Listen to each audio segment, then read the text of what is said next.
Good afternoon, everyone, and welcome back to round 2 of the long-term plan hearing. We have received no apologies and I've received no declarations of interest. So we'll move on to our first submitter, Robert, who is Zimmerman, who is on Zoom. Hello, Robert. Hello. I was just making a quick submission on esports in the libraries. Is there a council plan around esports in the libraries? I was just curious. If you have any questions about esports, feel free to ask us. Yeah. So, okay. Mark. Thank you, Mr. Mayor. G'day, Robert. Good to see you. Thank you for your question on this. You'll be familiar with our fantastic new Maratiki Hornby Centre that's just opened, I'm sure? Yes, I am. And Danny McNeil. Yep, and with that, you'll be familiar that there's some technology along those lines with esports in there? Yes. Excellent. So I guess that kind of caters fairly well for your spot in Hornby, but I guess you'd like to see it in more libraries around the city. Is that right? Yes, there'll be. And could there be even an esports tournament or arena or something in the Christchurch City Council plan, maybe? Yeah, we've got a wee arena called the Stadium that we might want to do esports in one day, I hope. There you go. Robert, just to let you know that VO are looking and it's starting to negotiate with the promoters with regards to that, but it's a wee way away yet, but it's certainly there. Oh, that's cool. Okay. Any more questions of Robert? No? Have you got anything more to say, mate?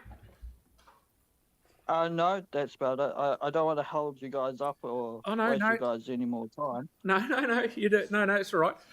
There are no more questions, but thank you very much for your submission. We'll take a note of it. Okay, thank you. Good on you, mate. See ya. Thank you, Robert.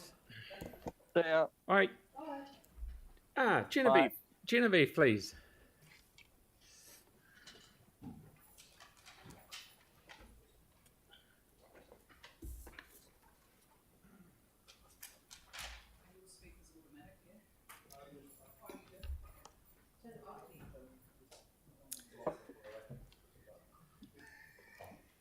Tēnā koutou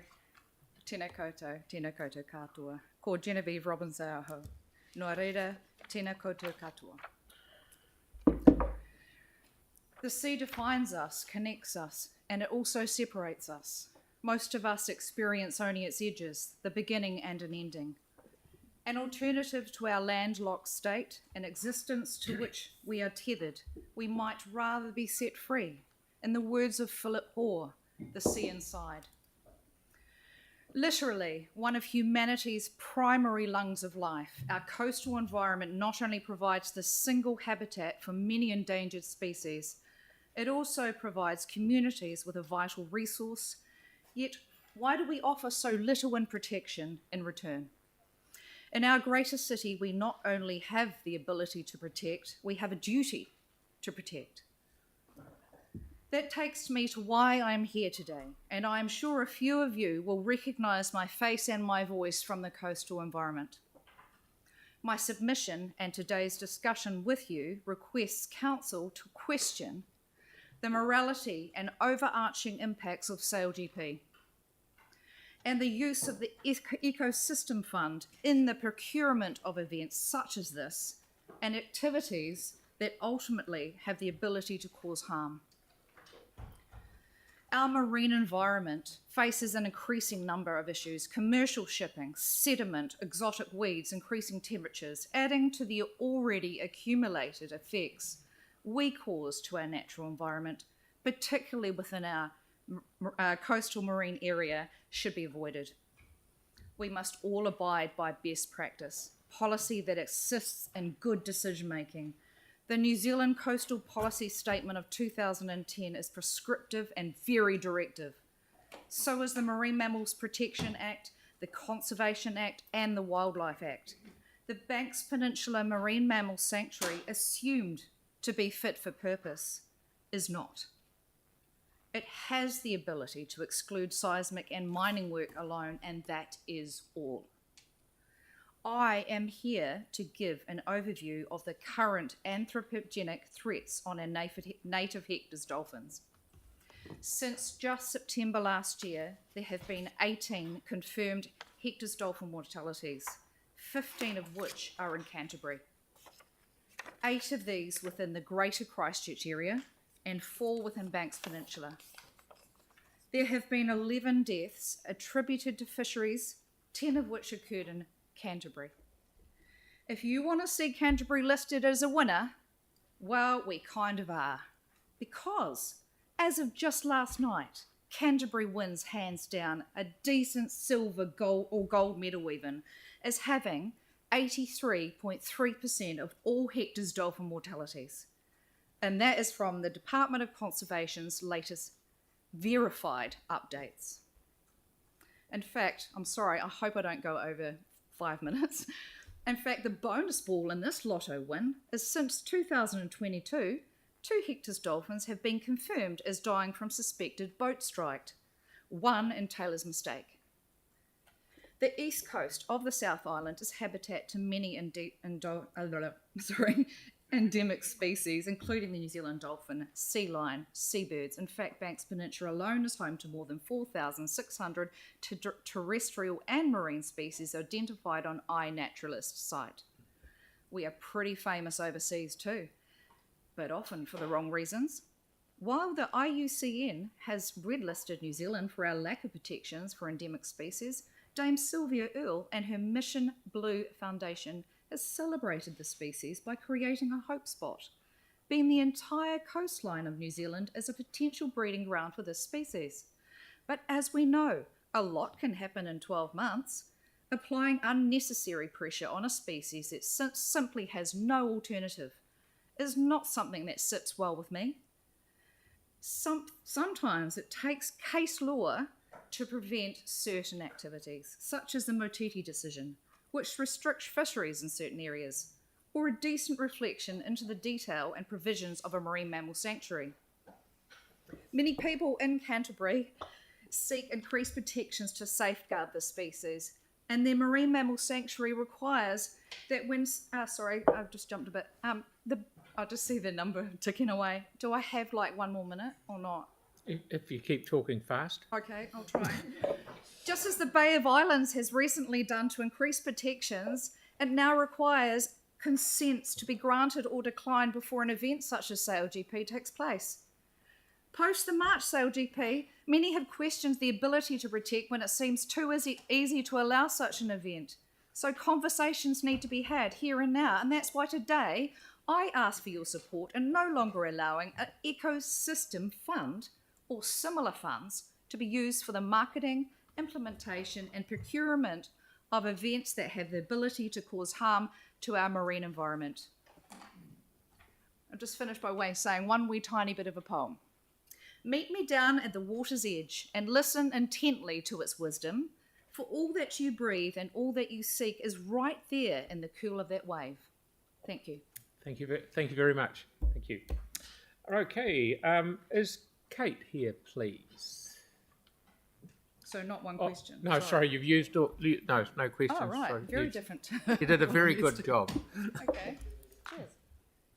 Sorry about that. All right. Okay.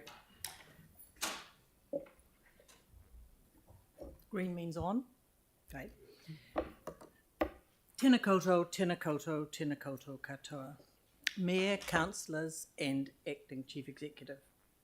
Thank you for the opportunity to speak or add my voice to the many voices in support of the Arts Centre and to obviously urge the continued funding of this organisation. I represent the Inner City West Neighbourhood Association, known as ICON. And for many of you who will be aware of it, we've been in existence for almost 50 years. We're bounded by Park Terrace, Ralston Avenue, Cambridge Terrace, Victoria Street and Durham Street. The Arts Centre is our heart. ICON was established by residents to endeavour to preserve the heritage character of the area and its inner city nature. I'm not going to speak of budgets and efficiencies. They've been spoken to by many who are more competent than me. but I wish to speak on behalf of not just local residents, but for Christchurch residents. I wish to speak about community, about heart, about drive, creativity and innovation, and about passion, because these are the ingredients the Arts Centre and those responsible for it, establishing it, developing it, restoring it, managing it, and giving it the ongoing enhancement, they bring in abundance. The Arts Centre has stood sentinel, been there all my life, having been to university there, having spent my life in it. It's in the heart of Icon, and to my mind, it's the current heart of our city. It has and remains an authentic representation of the historic nature of the area as an early residential and educational precinct, but the pre-European history of the area has been so skillfully and sensitively built into the restoration. That provides residents, visitors, tourists with the most accessible, affordable experience of our city, a taste of culture, hospitality, education, entertainment and recreation. And we all know that the current Arts Centre succeeded in repairing and developing what is the largest group of Gothic buildings in the world for everybody to enjoy, not just a few. It's not private, it's public. We want to experience it and celebrate it. And they did this with what I believe is foresight and conservative planning. We all know their insurance was right up to date, achieving it to allow the citizens of Christchurch to enjoy it. And it's been achieved by a committed, skills-based voluntary board, a passionate management, and a staff and a timely and efficient manager. I've seen this because the enthusiasm in everybody in the Arts Centre, they bring that to their role. It's created a community for its neighbours, something the Christchurch City Council is committed to, creating community and to inner city living. We know too that the Arts Centre restoration has been acknowledged with numerous accolades for its restoration, but I believe the people involved also deserve recognition. Arts management is a specialised and difficult role. I've known that because of my association through opera and the symphony orchestra. Juggling venues, tenants, buildings, artists, audiences and ongoing funding. We are extraordinarily fortunate to have two extremely experienced and successful arts managers involved in the Arts Centre. Where else would you find a chief executive performing a Christmas fandango reading Dylan Thomas, or a creative director having a guest role as a concert pianist in the Masked Ball Opera performed recently in the Great Hall? And they did this on top of their complex, busy, daily roles. We all know that care of the heart is the domain of a cardiologist. It requires experience, knowledge, training, and a lot of study. And ICON urges you to allow our city's heart to be managed by those who have a track record of expertise. ICON fully supports the board and management of the Christchurch Arts Centre, not because of passion, but because of reason and experience. The Arts Centre is a unique oasis in our city. I know I brought a 99-year-old to the lunchtime concerts. I've taken primary children to the Goldilocks and Three Bears Opera in the Square. And I've just recently spent a whole day with the holiday programs in the Arts Centre. It adds immeasurably to the lives of all who visit, work or perform and exhibit in it. Our city needs great atmosphere and environment. We need a strong sense of community and a place where everyone feels welcome. And I challenge you to find anywhere else in our city that is this inclusive. So, have you got a choice? No, you haven't. Thank you. Thank you very much. Thank you, Kate. Have I got any questions? I think I've answered them all for you, haven't I? You've done a very good job. Yeah, thank you. Susan, please.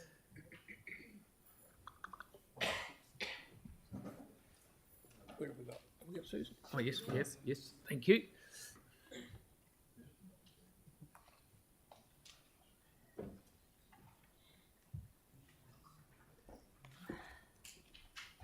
Welcome. Hello.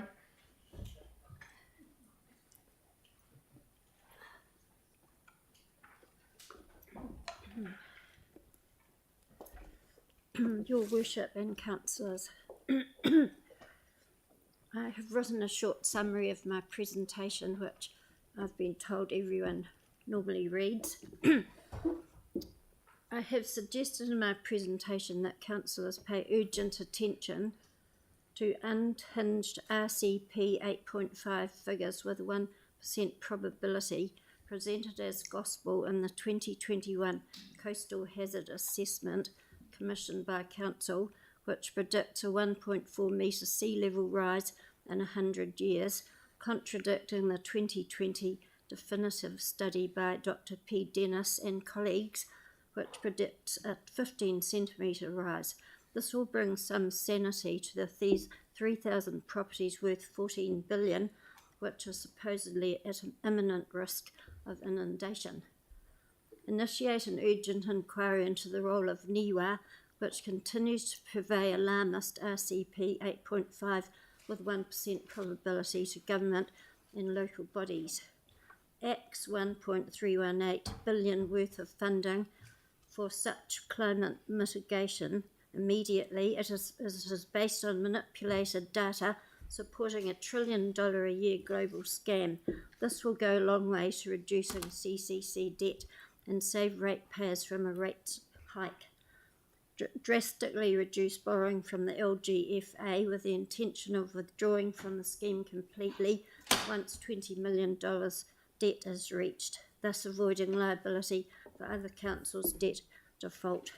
An urgent risk study into the dangers to the public of thermal runaway occurring on bridges or in tunnels by electric buses and the withdrawal of support for such dangerous vehicles in our city.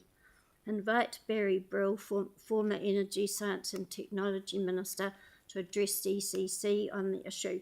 Others, such as engineers Dr. Michael Kelly and Dr. Brian Leyland, may also agree to contribute to a hearing. Documentary. I presented to this council on the 6th of September 23 entitled Climate Delusion to Climate Realism, in which I put forward the research of the world's most eminent scientists who disagree with the climate emergency hypothesis. There is now an excellent documentary called Climate the Cold Truth, in which many of those scientists present the facts on the important aspects of the current climate hypothesis. I'm highly recommending that councillors view this documentary, which will take them approximately 1 hour. If councillors are unwilling to have their beliefs challenged, one can only assume they hold doctorates in atmospheric physics or meteorology, for which research they received a Nobel Prize, and that they are authorities on the subject. If that is not the case, it can also be assumed they are happy for the people of Christchurch to be saddled with literally $10 billion worth of debt on top of the existing $2.6 billion to pay for the so-called climate mitigation, which the long-term plan projects and which the financial overview calmly refers to as another $1.2 billion of potential borrowing being possible.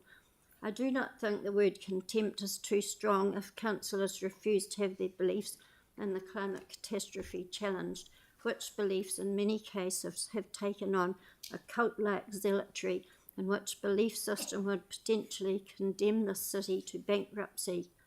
We can already see examples of climate arrogance around this city in the form of over-engineered cycleways and gold-plated traffic calming measures, all designed to frustrate our citizens and ultimately force them out of their cars. These will only get worse if doomsday RCP 8.5 remains dominant. It is, however, notable some of these zealots continue to take their trips to Iceland or Africa in an exhibition of hypocrisy, but also continue to write legislation and regulations for the rest of humanity to follow, while they parade the fact that they buy fake climate credits from Ukraine or some such. Our own government was caught out in one of these hot air scams in 2016. I say to them in an approximate quote from Jordan Peterson, "Walk the walk, mate, and virtue signal all you like, but leave the rest of us alone. Get on your bike while I drive my SUV in comfort through the snow." The climate film illustrates CO2 at 410 parts per million, in contradiction of the official narrative. It is dangerously low, and as Professor Ian Plimer has stated, the more driving and use of so-called fossil fuels, the better, and the more it helps the poor in the third world to achieve prosperity instead of misery.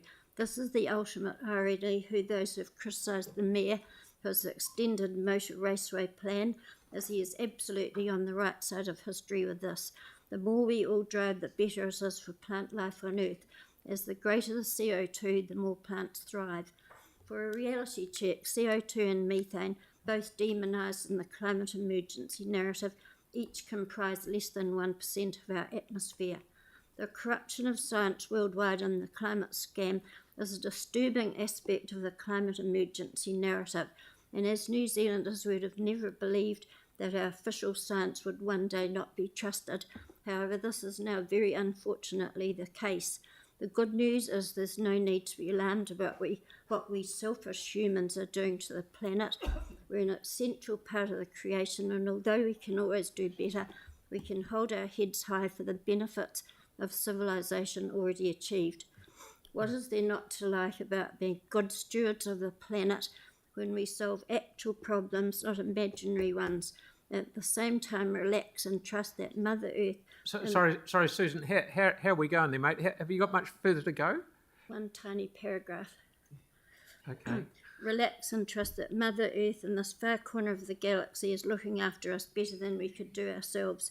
In the spirit of Lord Ernest Rutherford's meticulous accuracy in physics, I hope to see a new and accurate climate realism emerge from this council, primarily from axing all RCP 8.5 with 1% probability extremism, following council's view in climate, the cold truth. I rest my case. Thank you very much for a very good presentation. Thank you. Okie doke. Take care there. Peter.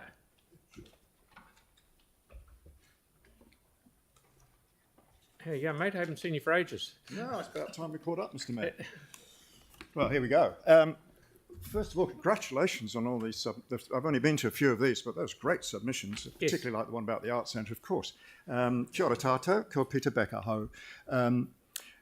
I appreciate the really hard task you guys have got in delivering the LTP and the level of the rates rise, whatever that may be. I just want to reckon on the fact that we all live in a really troubled world.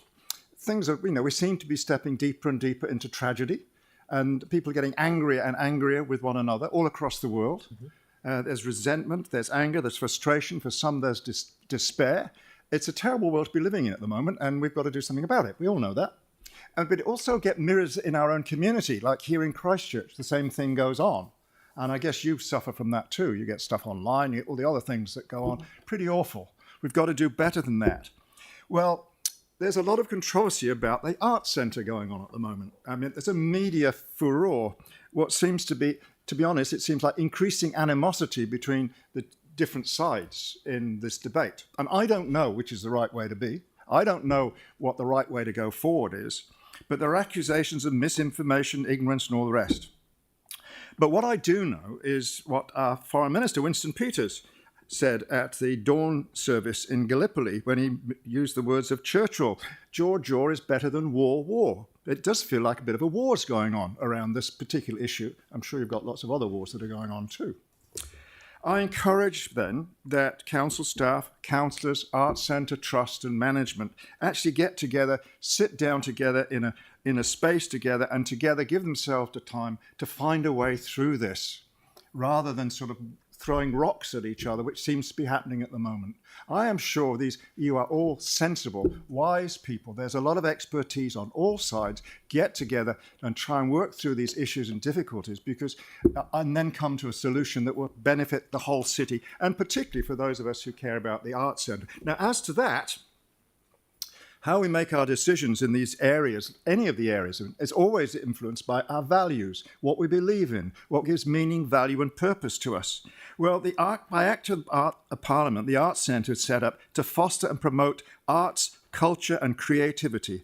I'm told that the job of councillors is to provide a healthy environment, thriving families and business, safe places for all, and a culture that supports every individual's sense of belonging.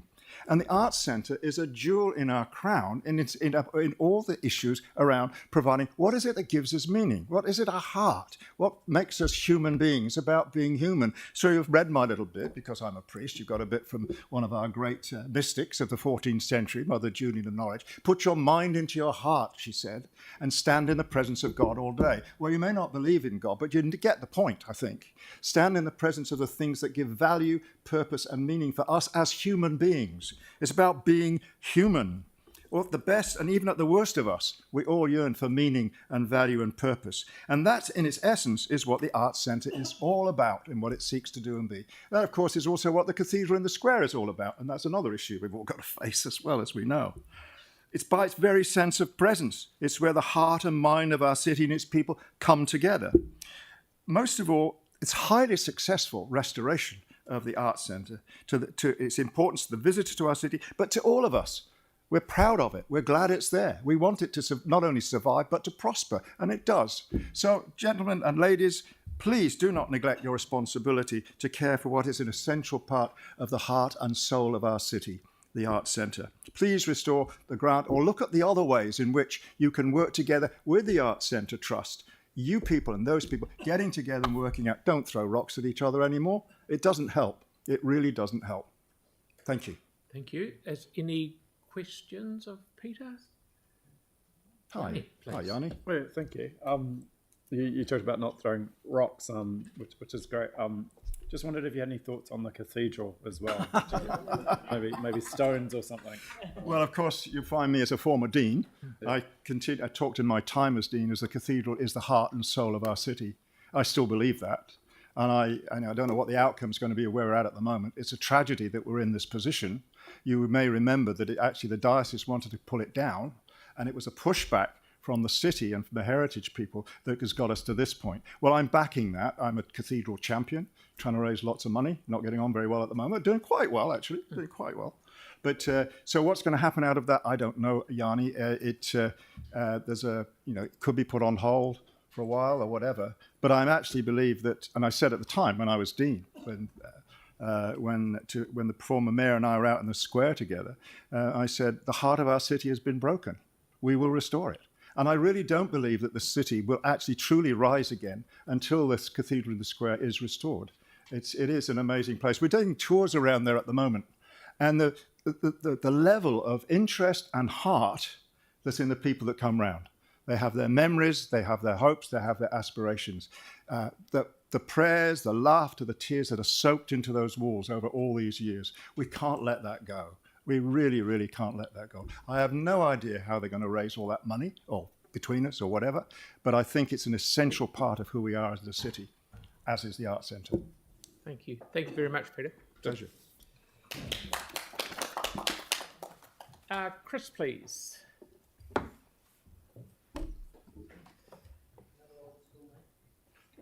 What? Good afternoon. Thank you. I'm Chris Martin from EcoBulb. I do appreciate the chance to speak for up to 5 minutes. I think you could spice this up a bit by having an ejector seat here. If you go 5 minutes and 1 second, you're gone. That would be worth watching. Right, thank you. Yeah, appreciated. So I just want to speak for a couple of minutes in support of the Christchurch City Council Sustainability Fund. A couple of years ago, we were a recipient of that for $50,000, and it allowed us to train up energy assessors in Christchurch to go into low-income homes, do energy assessments, do a range of free energy-saving stuff, light bulbs, shower heads, find cheaper power plants, all that sort of stuff. That got us going in Christchurch.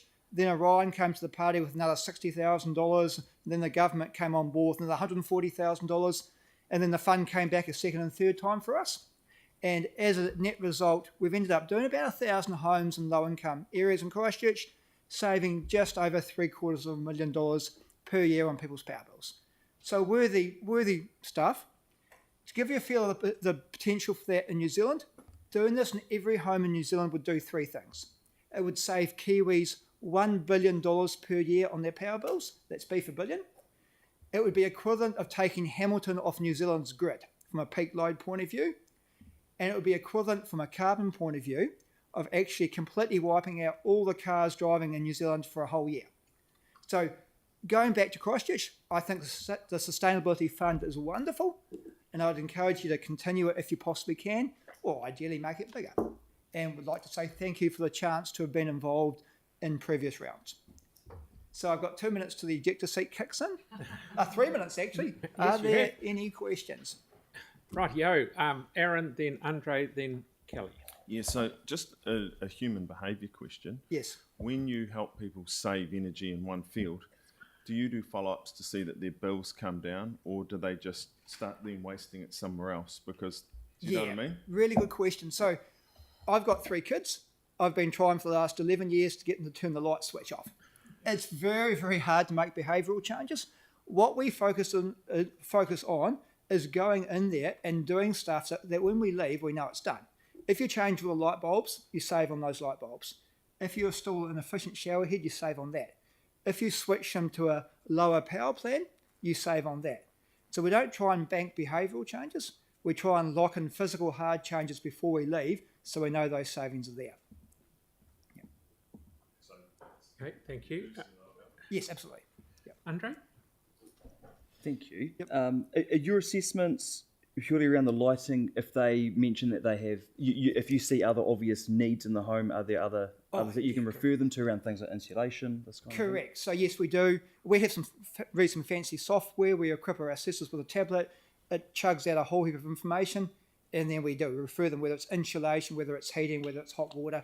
We do the basic low-hanging fruit, and then we refer them on to bigger stuff. Nice one. Thank you. Thank you. Kelly? Chris, can you talk really quickly about the bulb that you accessed, the vented? Oh, yeah. How efficient it is? Yeah, sure. I mean, one of our I actually went to primary school with his younger sister, so it's a long history. I feel very sorry for you. There's lots of barbers though, so that's okay. True. Look, one of our claims to fame is our residential light bulbs these days are the world's most efficient. So you can go from a 100-watt incandescent light bulb, we're down to a light bulb that's about 7 watts that gives the same light output, and I'm afraid to say will last longer than probably all of us in this room. What's the saving? $1 average home changing an old-fashioned light bulb, about $30 per light bulb per year. Wow. So you add it up over 30 million light bulbs in New Zealand, it's a decent saving. Well done. Thank you. Mark, please. Thank you. Mine's more to staff. I'd be keen to hear what the plan is post Sustainability Fund if we don't bring it back. Yep. Okay. I've written that down. Okay. No more. Yanni. Oh, yeah, Yanni, please.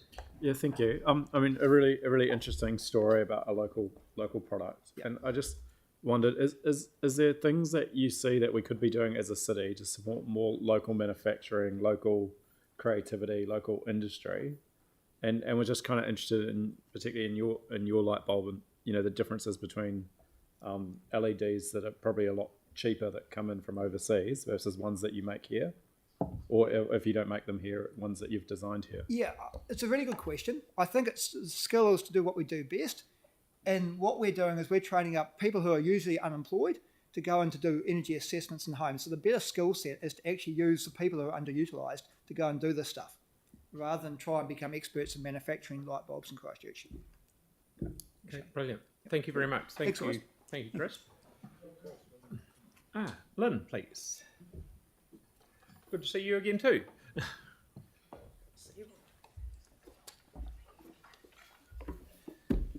Kia ora, Mayor and councillors. Thank you so much for the opportunity to speak with you all today about Orana Wildlife Park, a community icon that delivers social, economic and environmental benefits to our community.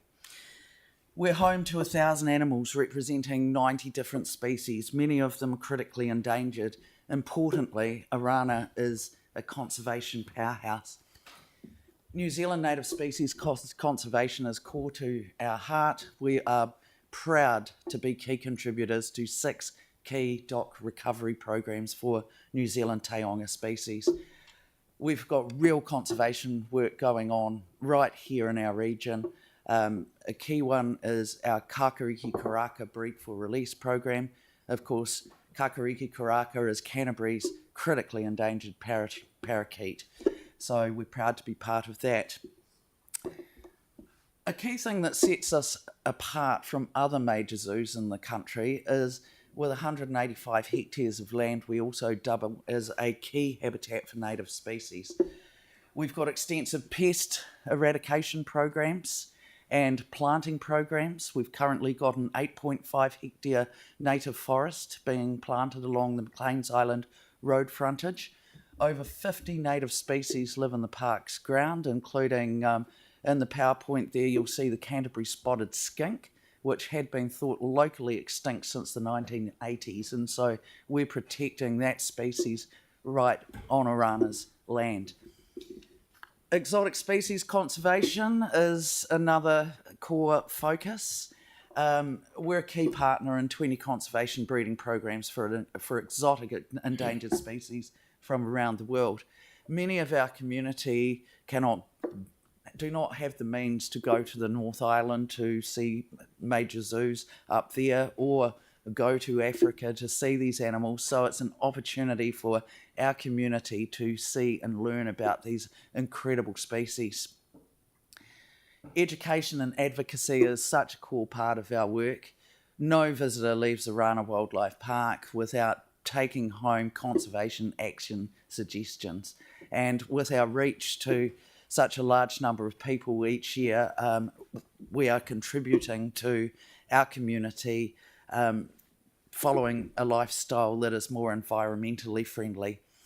Of course, our formal curriculum-linked education programs for Canterbury schools are well supported by all schools, particularly high schools, who see us as absolutely essential for senior biology training. Importantly, we're a community-focused facility. We're much loved by young and old. We're a key Canterbury tourist attraction, driving visitation to the region, hosting up to 200,000 visitors a year. And in our last major survey, 5% of travellers said that they specifically came to Christchurch because they wanted to come to Orana Wildlife Park. Importantly, we contribute to the key LTP outcome, a green, livable city. Operating a major zoo is expensive. We care for our precious animals 24/7. Costs cannot be hibernated. Our team of technically skilled people are essential to deliver upon meaningful conservation outcomes and educational outcomes. We're an animal welfare accredited zoo. Our animals deserve nothing less than best practice care. What does it cost to run Orana? We're lean and mean. Our annual operating budget is $5 million, and that's on a cash basis. There's another $500,000 on top of that of depreciation, which isn't funded. Instead, we raise funds year on year to carry out major maintenance. We've got a lot of ageing infrastructure, given that we're 48 years old. Salary costs for our specialised staff, 50 FTE, $3.4 million. Add to that animal food and veterinary care costs of $600, leaves $1 million, which covers everything else. Utilities, insurance, day-to-day maintenance, marketing, the lot. So cutting costs is simply not an option. Over the last 48 years, we have raised over $25 million from outside sources to build Orana Wildlife Park to what it is today. We'll continue to raise 100% of the funds for improvements and new capital developments. A $6 million facility for great apes. We brought the only gorillas to Christchurch, New Zealand. To compare with other zoos, it is an expensive business. All other major zoos in the country receive between $5 to $6 million per annum from their council towards operating costs and maintenance. Annual operating budgets range from $8.5 million, that's Hamilton Zoo, $10 million, Wellington Zoo, to $18 million per annum for Auckland Zoo. On top of that, they receive $3 to $13.5 million each year towards capital improvements and new developments. What we need, a minimum of $1.5 million per annum towards OPEX, We propose a staged approach to that, with 500 in the first year of the LPTP, building up, because we recognise the council's difficult financial situation, but increased levels of operational funding can't wait. And you'll have seen those budget figures. We certainly are not asking for more than what we need. It's the bare minimum. The community has spoken. We reached out to our supporters and community, and we know a very large number of submissions in support of LTP funding for Arana have been generated. We know we're highly valued locally, nationally, and internationally for what we do. A key question is, would our children of tomorrow actually forgive any of us in this room for not acting now to secure the financial future of a much-loved community facility and a conservation powerhouse? We know you guys have got such a tough job in these tight fiscal times. We implore each and every one of you to vote yes and include Arana Wildlife Park in the LTP. Only $8.11 each year, or 68 cents each month per ratepayer, would enable us to continue to deliver such incredible value to Christchurch City, the region, and the nation. Thank you. Thank you. Kelly. Thanks, guys. Really appreciate it. I think Arana Park's amazing. Spent many happy years going there with our kids to functions and things like that.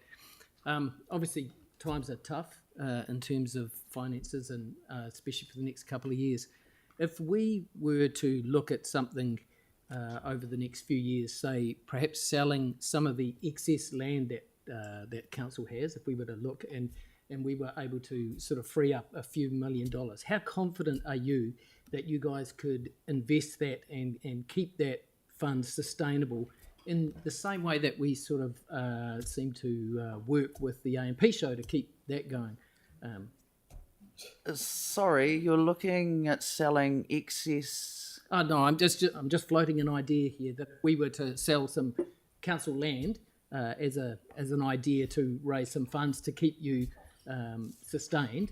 Yes. You know, how confident are you that you guys could manage that financially? Say a lump sum of millions of dollars to actually keep that going and keep yourself going. Capital fund. Capital fund is what I'm looking for. Thanks, Jake. Okay, capital funds. Oh yes, we would manage those very well.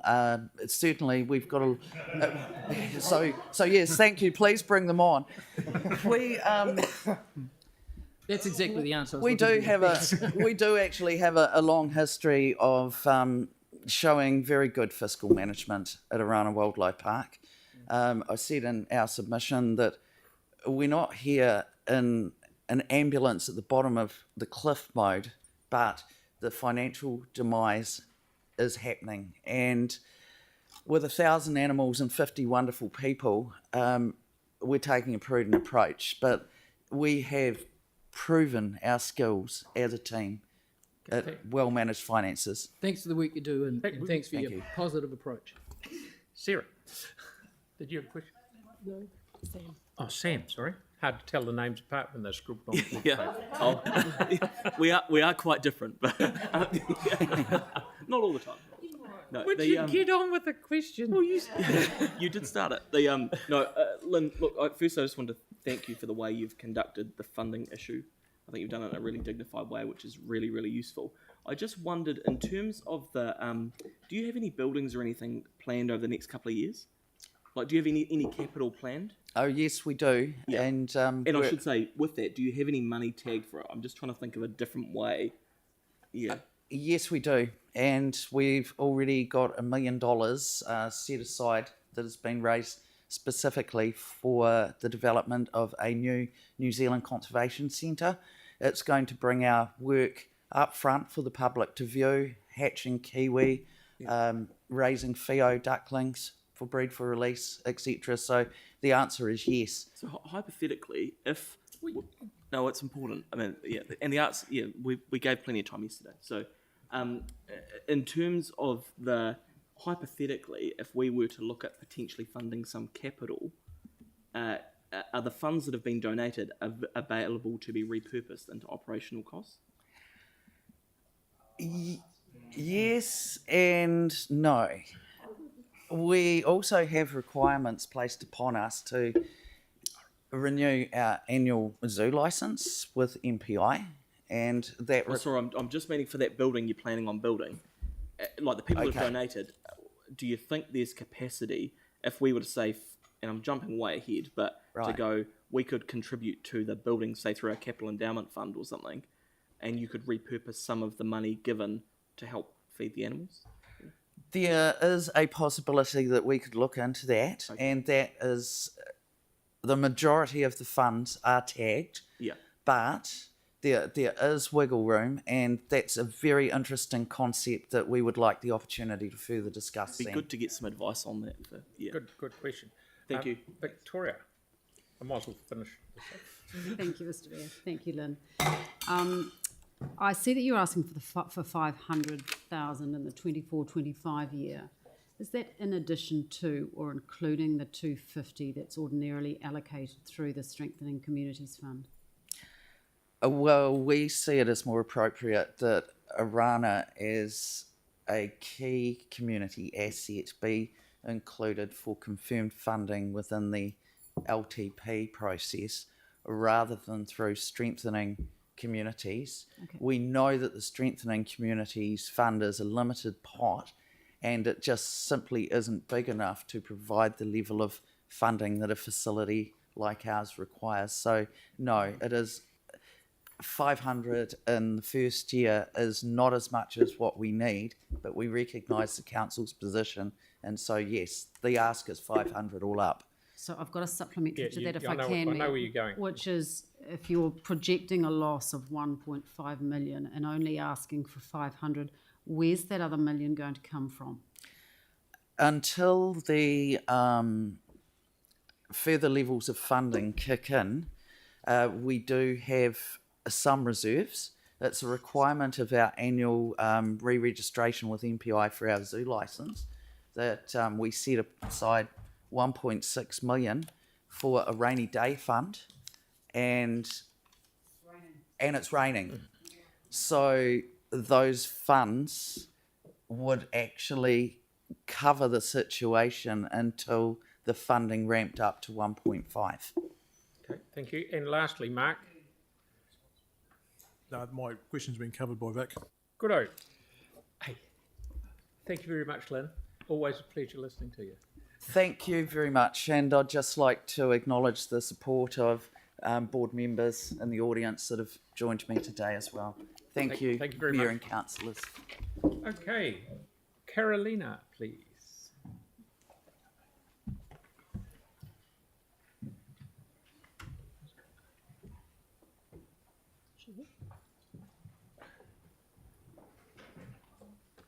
Carolina, are you there on Zoom?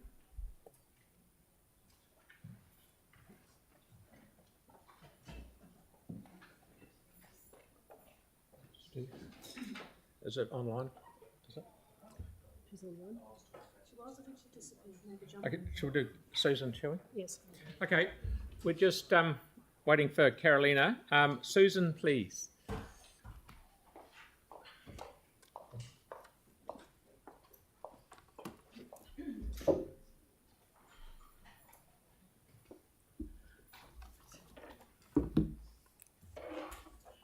Kia ora, good afternoon. I'm Susan Goodfellow, Chief Executive of Central Plains Water.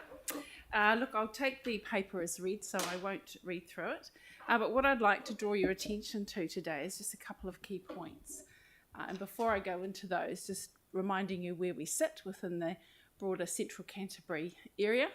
You can see, it's probably not that clear on that map, but hopefully if you've got the copy, the underground pipe network that threads its way through the Central Canterbury Plains, which is 400 kilometres in total.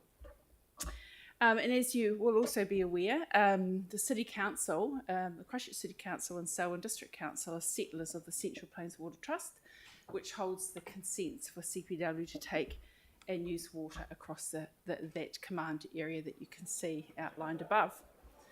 And the point we want to make today is really around the City Council's planning for resilience for the future in relation to a changing climate. Look, I won't read all of these words, but really what we're asking is that when you're thinking about climate resilience, you're thinking about the potential partnerships in the broader context of the city and surrounding landscape that might be able to provide that resilience going forward. At Central Plains, we have a 100-year plan. We're going to be around a lot longer than 100 years, and so we've got to be thinking about what is that 400 kilometres of underground infrastructure going to do in the future. And we know land use is changing, and the use for water will change as well in the future. And so what we really focus on is the intergenerational infrastructure and how we can leverage that infrastructure for other things. It's currently used for irrigation, but other opportunities around climate resilience for drinking water supply could be something that the city could benefit from immensely. And of course it is raw river water and it would need to be run through a treatment station, but in the bigger picture, with the quantum of water that the City Council would use for residents, it's an opportunity to think about. And so all we're asking today is that you put that in the back of your mind or the front of your mind, and that we'd welcome the opportunity to be in the discussion around resilience, around water supply for the future as part of an innovation opportunity down the track at some point in time. So that is it.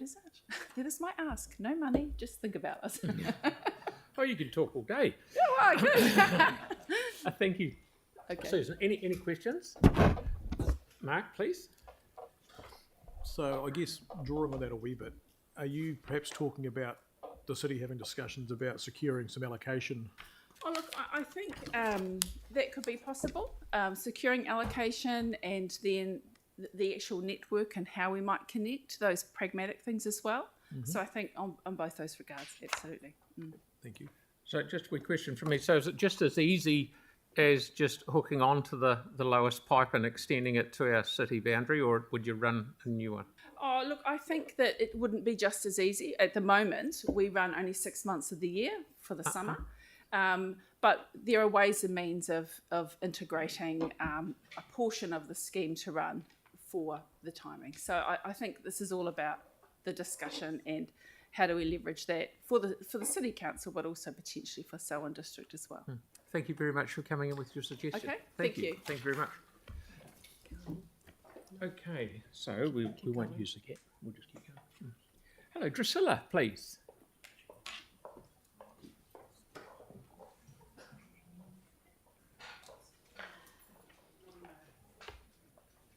Which one's going? Anyone you like, mate. Right.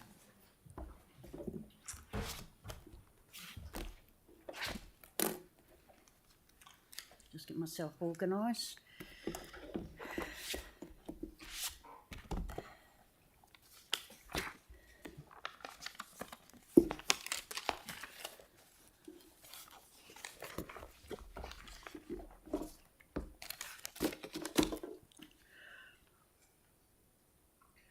Right.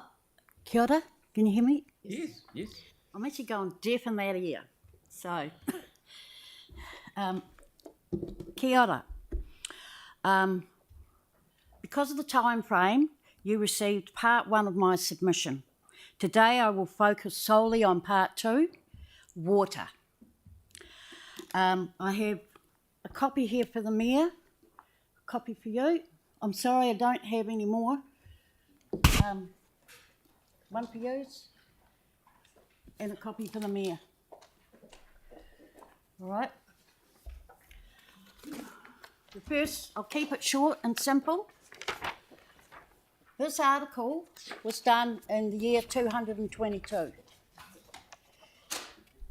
Now, page 2 actually talks about it. It talks about the nitrate level, 1.1. That year, it was 6.9. I get on the internet, and the U Drinking Authority has it at 11, I think. Yeah, 11.3. Okay, that's the start of the U Drinking Authority. I worked a year and a half on the Free Waters, The select committee came to Christchurch and wouldn't let us speak. So I set up a company. And then I did a presentation here a while ago. I'm Taranaki iwi, I'm urban Maori. And the thing is, water is going to affect everything, construction, everything. Now, if you look at the first model, which is on the internet, I have a problem with it, is because I did business systems. If you look at their model, the bottom line doesn't connect, which says hapu iwi Maori. So what it does, because the model doesn't connect, it makes us token Maoris. That means we go on a committee, we sit there, and we're not listened to. The second model, at the small down the bottom, it says development meaning trustful and relationships included with iwi Maori. Now this section here says hapu iwi Maori, which is 3 different groups. A Maori person can be somebody that can't affiliate to any iwi. Hapu is family, and iwi is a cluster. So here, all you have is you're only consulting with a cluster. So that's the second model. The 10 entities, the model that they use for the free waters missed 800,000 people. This one here is 80% correct, but it misses 1.5 million children under 25. And because the business model that goes with it doesn't connect. You're not allowing them to speak. Plus, last night I found out they missed out the Chatham Islands, 800,000, 800 people. So this is just to make you aware, because water, this is the long-term plan. I'm hoping that I don't have to come back up here and speak every year. I'm actually remapped it already because they wouldn't listen. I'm actually developing an emergency management app, and it's not about just water, it's about whale. I'm film, but it's not a water issue, it's actually a civil defence issue. And we're going to roll out the map hopefully by March next year. I'm just waiting on a geotech guy to come back to me, and I'm financing it. And then the next thing after that, we'll be developing an app and rolling that out and setting up a company. Okay, and by then I hope everybody's come on board and everybody's working together. Now the last thing is, this is the business model, and you say, well, what's that relevant for? Well, just give an example. Water NZ is a group of engineers who started in 1959. To be a member of that, you have to cost $200 to be a member, right? I joined for $200 and I got free booklets. But for me to go to their seminar, it's $1,800 a head. So it's really for engineers. So again, our group's all left out. Your tradies are all left out. Then you've got the Drinking Authority, which is the model I've shown you. And then there's another group coming in, if later on if we get into hydrogen. There's an engineering guy and he set up this company and it's worth about $7 billion. He's done that in about a year. But he's also got connections, so that's money overseas. So my role will be setting up my business, but what we actually need after that will be a group. So all your tradies and everything, because it's when you want to do your roads and everything else, you're going to need it. So, okay, that's my presentation. Thank you very much.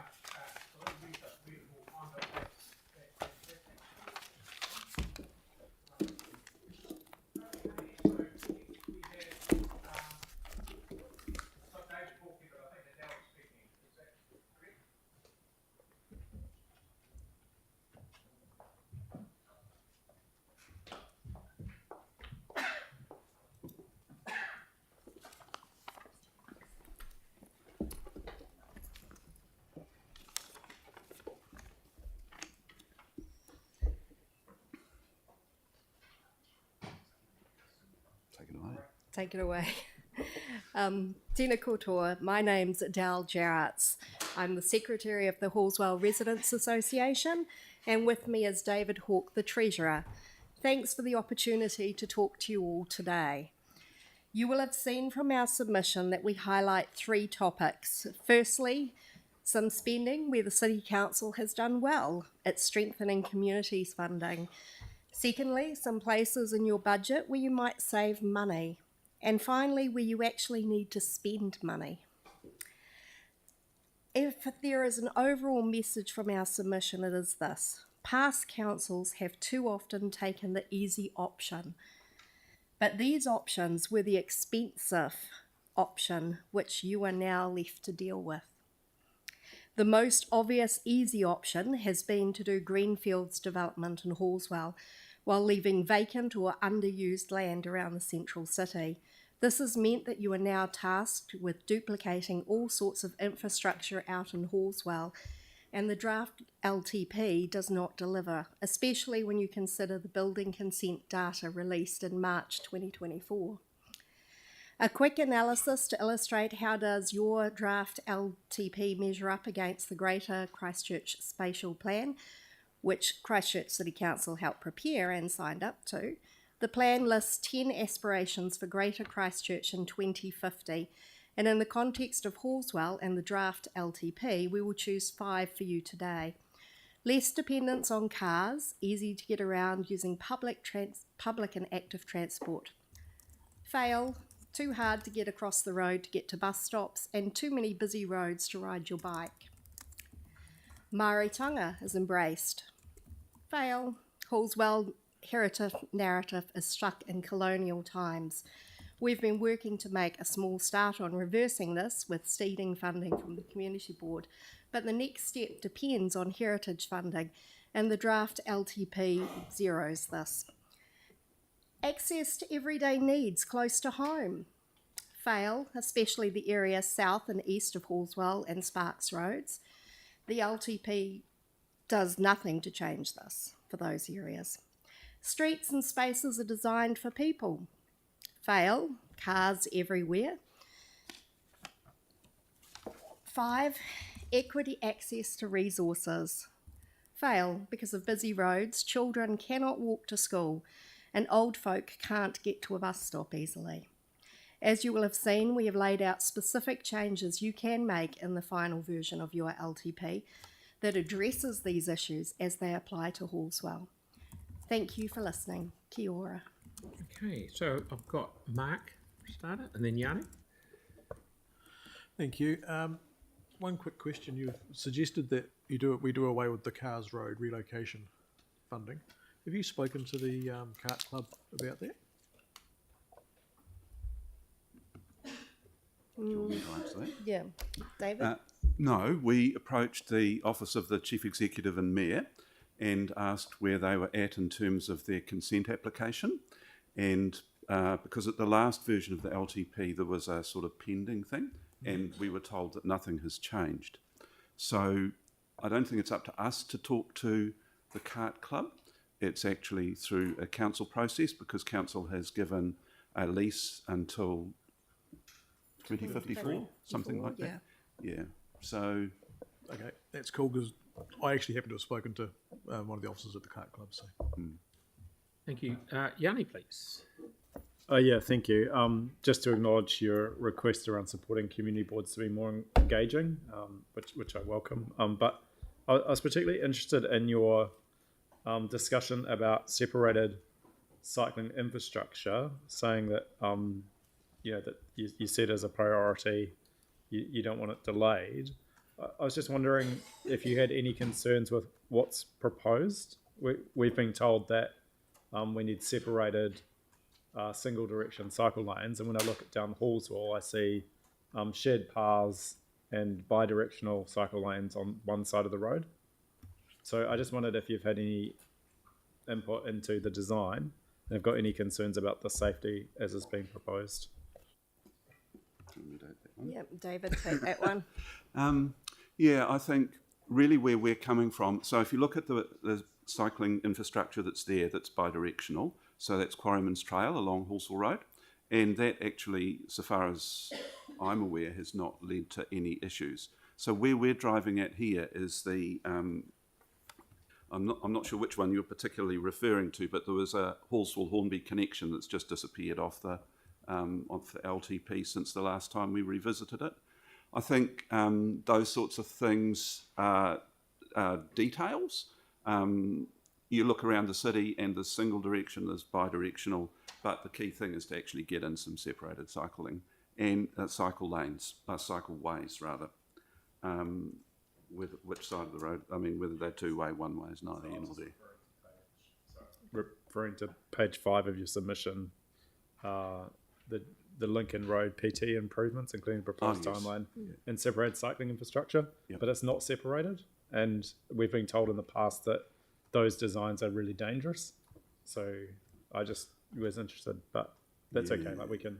Yeah. No, we've worked with our MP on that question and with Wakakatahi, and that separated cycle lane for us is the best way to do it because it gets, particularly that particular one which is central government funded, is as far as Hill Morton High School is the safe route to school for school kids, but that's central government. So are you referring to further on along Lincoln Road?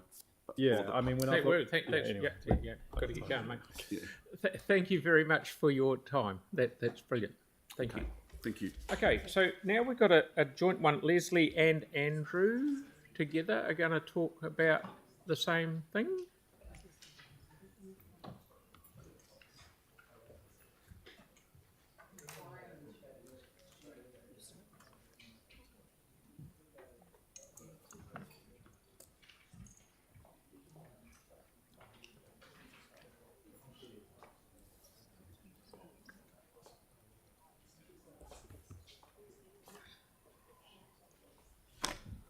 Sorry, I'm a bit of a begging Peter to No, you're right. Take your time. Take your time.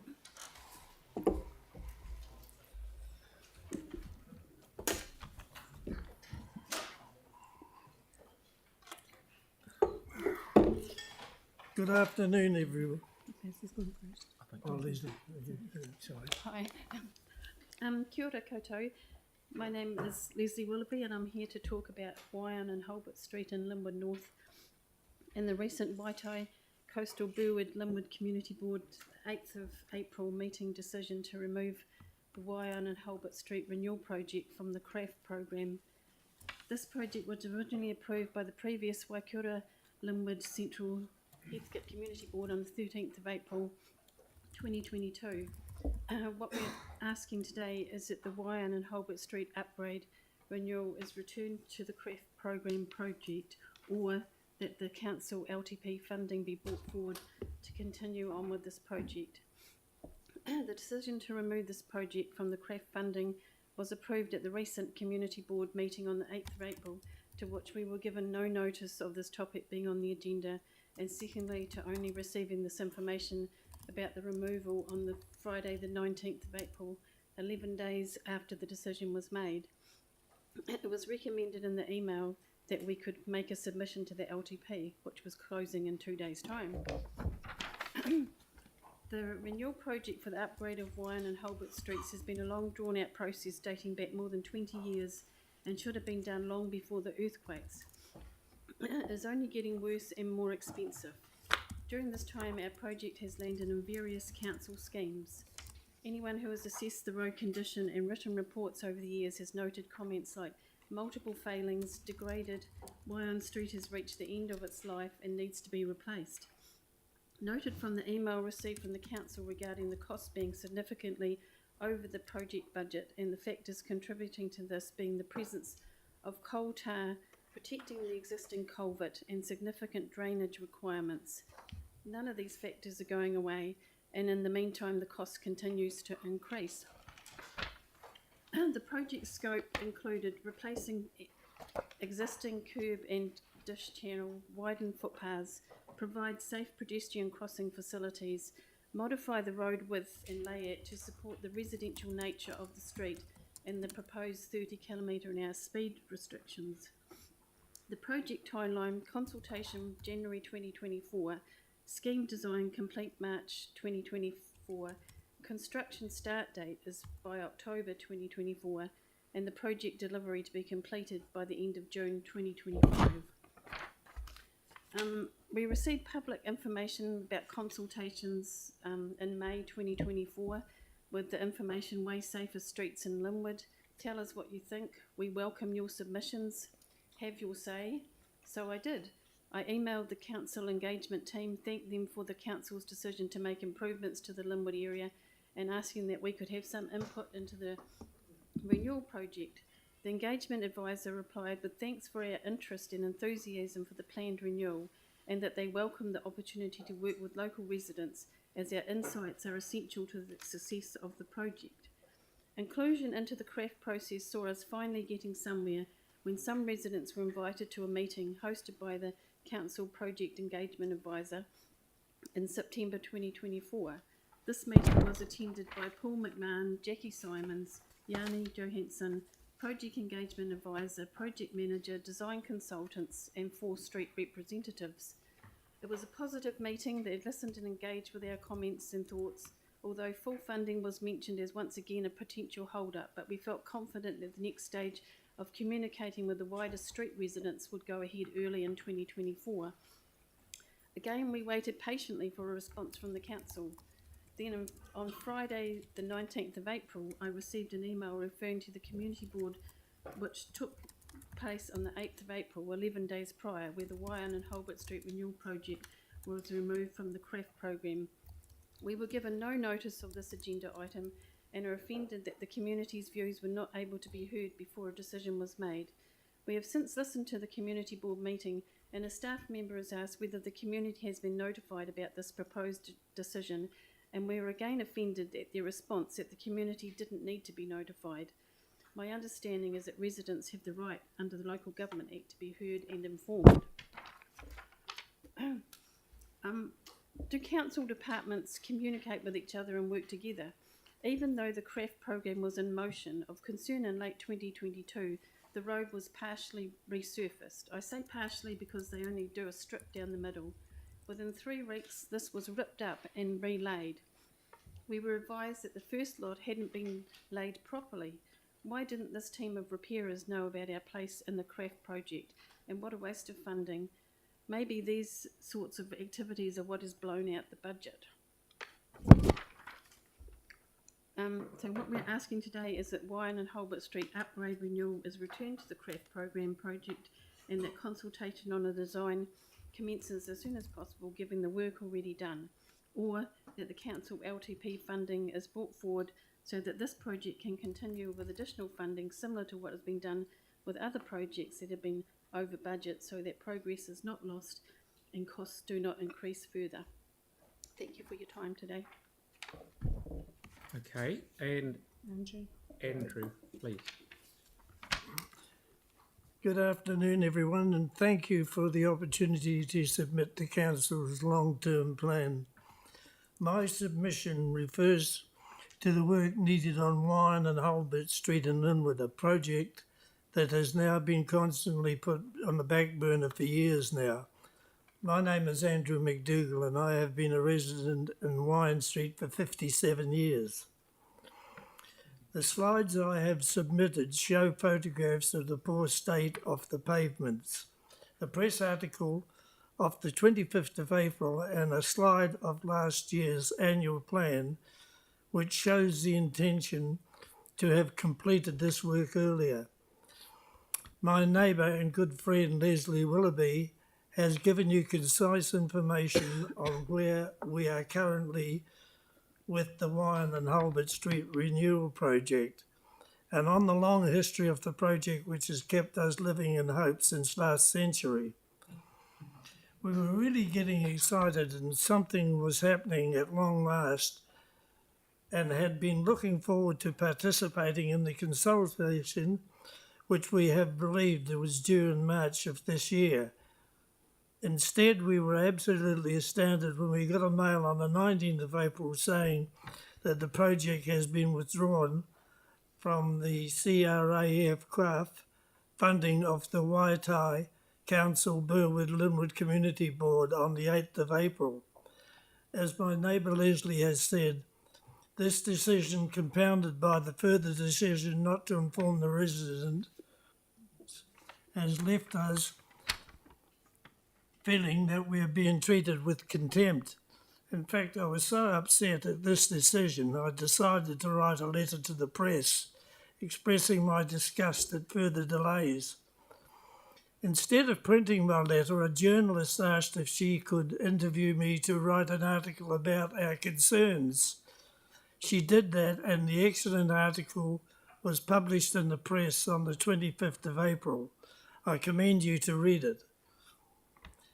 We don't want the prospect of even more years of putting up with this dreadful and dangerous pavements and gutters and very poor lighting, and the dangers of grossly excessive speeds of passing vehicles. I'm pleased to note that the Community Board are supporting the residents in seeking funding from the Council. I also read in yesterday's press that the Council are seeking to build trust in the East. It's infrastructure that we need to be built. The main points I would like to make are: 1, the work needs to be done. 2, the costs are never going to reduce. 3, due to increasing density, there will be many more occupants in Wine Street, leading to even more wear and tear on the infrastructure. 4, the increasing housing density of the streets will result in more ratepayers to help with the funding. 5, a substantial rates increase is planned for the residents of Christchurch. We would like to see some evidence locally that we are getting something in return for the increased rates. 6, it would be really useful to know what funding is actually available. Then the project would be worked out with residents to see what could be achieved within the budget. I'm 92 years old and would love to see this work done now. If not, then I propose a name change of the street from Wyan Street to Why Not Street.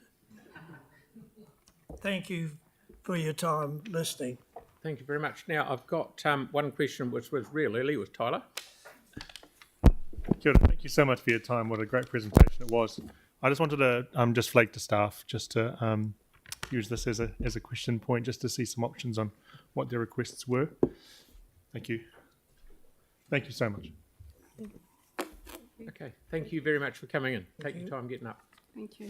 Thanks very much.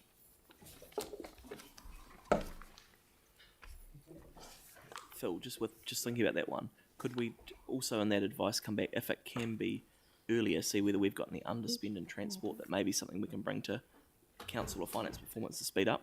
Do something not somewhere else.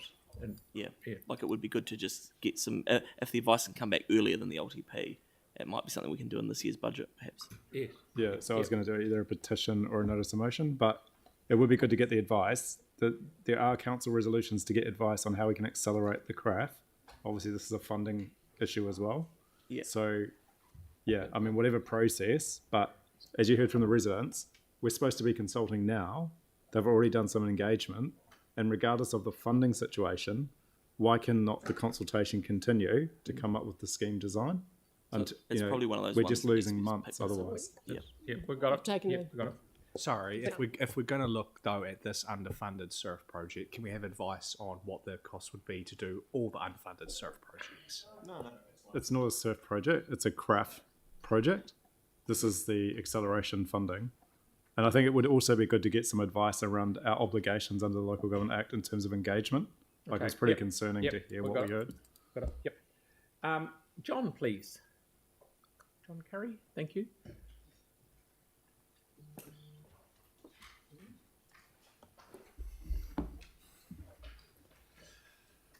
Hello, my name's John Curry, and I'll be speaking today about the Akaroa wastewater scheme. Now, I'm a resident in the area over there. The current budget for the Akaroa wastewater scheme with disposal on land at Robinson's Bay is $107 million and will no doubt rise in the future.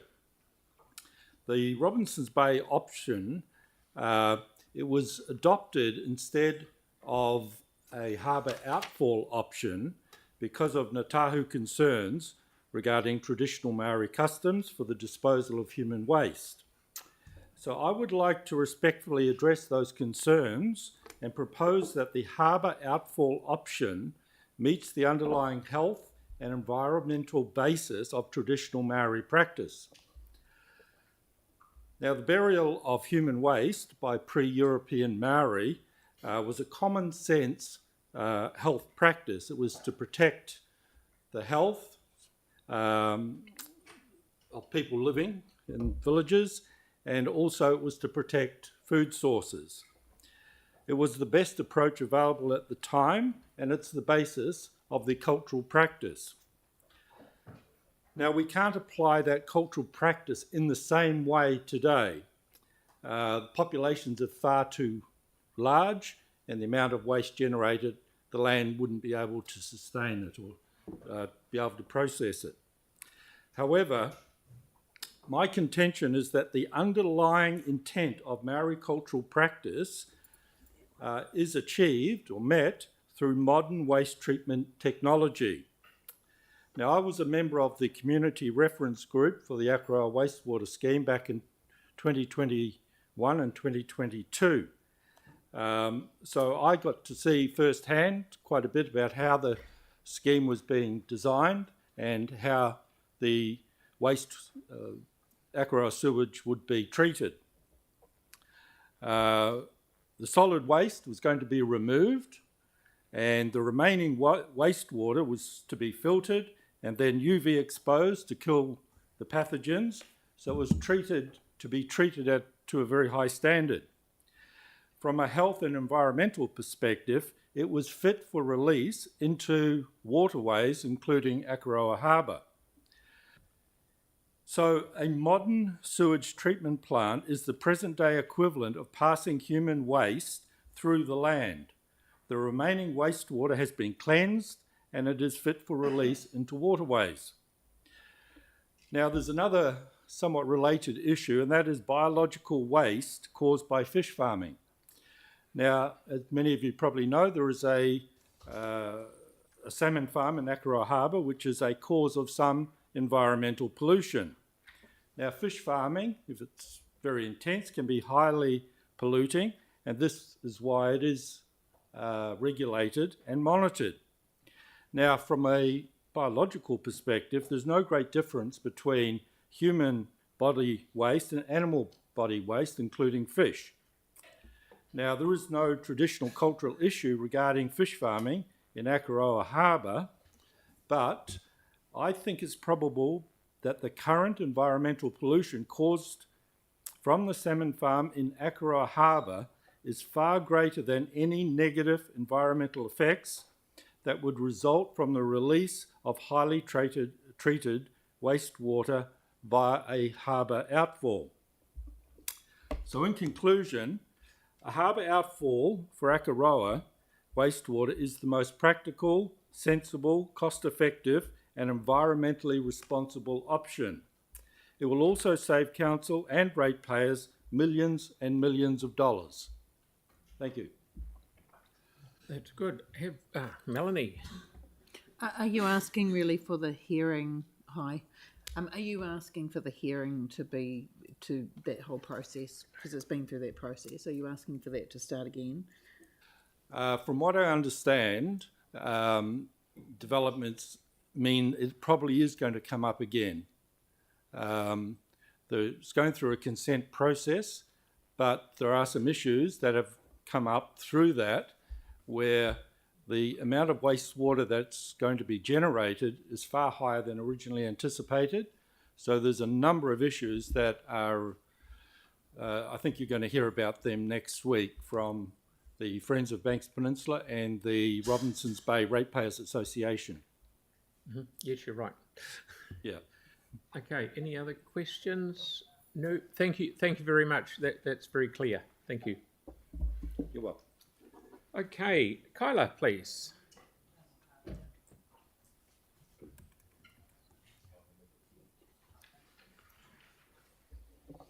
Hello.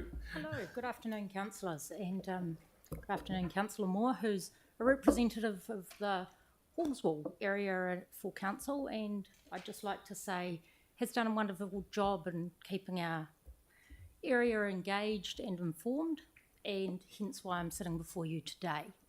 My concern, councillors, is looking at your long-term budget planning and the lack of funding for infrastructure around footpaths and non-traffic based egress into and around our communities. Hallswell, as everyone knows, is growing incredibly quickly and is going to face significant traffic pressure, not only from the Hallswell community, but from the Selwyn district, which is going to ultimately feed through that area. And as those roading conditions change and continue to develop over the next 3 to 5 years, it will be significantly disrupted in terms of how we move around. My particular concern, however, councillors, is looking at a small piece of Cashmere Road and how we move through Cashmere Road outside the Hallswell Quarry Park. It's a relatively high use piece of road, and we're encouraging people out of their homes to exercise in Hallswell Quarry Park is an incredibly popular place to do that. In that area, we have a 200-metre stretch of housing at the moment where there is a cycle lane that goes to nowhere except onto a very narrow strip of Cashmere Road. We have a road that, although the posted speed limit currently is 60 and is due to be dropped to 40, I can assure councillors that no one does 60 and they're not going to do 40 and they're not going to do 20 because there's no enforcement on that piece of road. There is no mechanical enhancement to slowing traffic, such as in other areas, such as judder bars or raised speed plinths or anything like that. I would hate to count the number of times I've seen near misses of children, cyclists, adults, pets on a 200-metre stretch of road. It's pretty horrifying, and without enhancements to that piece of road in terms of slowing traffic, I think we will be meeting here in 3 or 4 years wondering why someone has died. My further to that is around the footpath access. As I said, you get to Cashmere Road, you come to the end of where the Hallswell Quarry Park is, and there is nowhere to go. The footpath stops, the cycle lane stops, and now you're into a relatively small piece of road that's quite blind and quite twisty, which will again lead to danger. We have people that are walking in the long grass to try and avoid cars, but we're still growing that subdivision area where people want to move through. We know it's a very popular cycling route. So I would like council to reconsider the zero funding policy around walking and cycling areas. As I said, I'm solely using Hallswell as an example because that is my local area. There are a number of options myself and some other people in the community have considered, whether a new cycle route, walking route, could be one of the paths being sealed through the new wetlands development. That takes your road bikes, which don't have fat tyres and struggle in gravel, could give them an option off Cashmere Road. So probably cheaper than widening Cashmere Road and trying to put cycle lanes and whatnot and footpaths in there, but giving them another option to come off that road in a safe and structured manner, because obviously changing Cashmere Road would be a pretty big challenge. It's not wide enough to put most things in.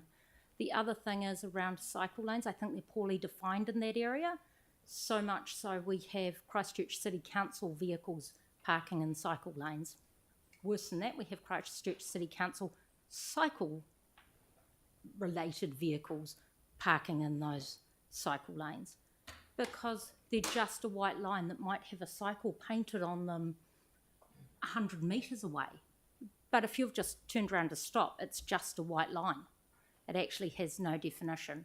So again, I would suggest that these are reviewed, given that the now primary cycle route through Hallswell is actually down Muir Hill Ave rather than Cashmere Road, and again that would take it through into the wetland development and just shoot them straight through without even touching. Thank you all for listening to my submission. Thank you. Of course you will.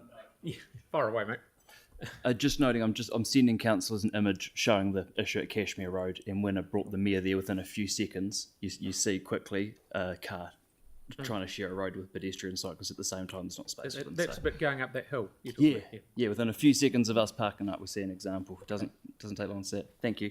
Thank you very much for your submission. Thank you. Thank you. Okay, so we're going to have a tiny break because our next person is Sue Bagshaw at 3:20. So if we can all be sitting down here ready to go at 3:20, please.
Welcome back. And here right now we have Youth Hub Trust and Sue Bagshaw and Philip.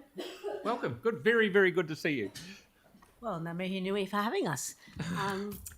Congratulations, really, on what you've done for Christchurch. I think you've brought in some investment, some talent, and got the city humming again. But we'd like to make sure that that continues. And we feel that investing in young people is a really important way of making sure that continues. And we, as you've said, we don't want to leave anybody behind. We don't want to leave the moment we don't believe the long-term plan is actually catering for young people. We're asking for $2 million from the Capital Endowment Fund. We really need that as soon as possible because we want to avoid the increased cost of having to demobilise the construction team and then remobilising it. So we really need that quite urgently. Because what we'd like to do is continue on to the next stage, which will actually cost $24 million, but we're getting there. The next stage will include, as you can see in the brochures, some more housing, recreation and events, creativity, and veggie gardens and skill building in terms of a cafe. We already have spent $21 million, which has been coming from the government, shovel-ready money, the generous people of Christchurch, and a variety of philanthropic funds. We really are about to finish that. At the end of July this year, we'll be finishing construction on time and on budget. But then we'll have fit out to do, and we hope to do a staging opening with the organisations coming in first around the end of October, November, and then the hostel opening beginning of next year. And we really want to aim with you for a collaborative, confident city, a cultural powerhouse and a thriving city. And this is what Youth Hub wants to contribute to.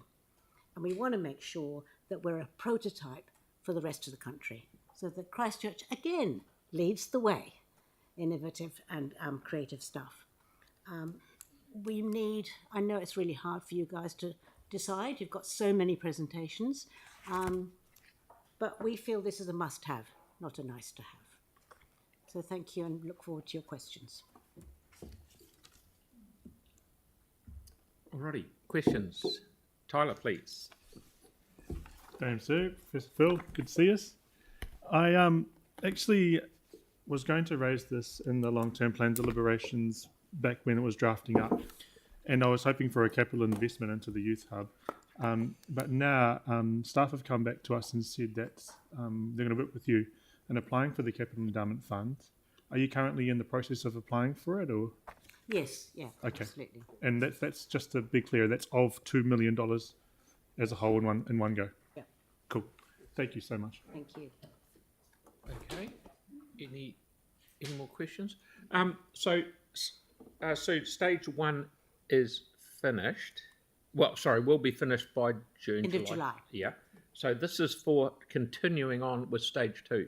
That's right. Yeah. Okay. Yep. No, that's cool. Right. So anyone else got a question? Kelly? Yep. Good to see you, Sue and Phil. Obviously, you've been operating in the city for a long time, since 198, etc.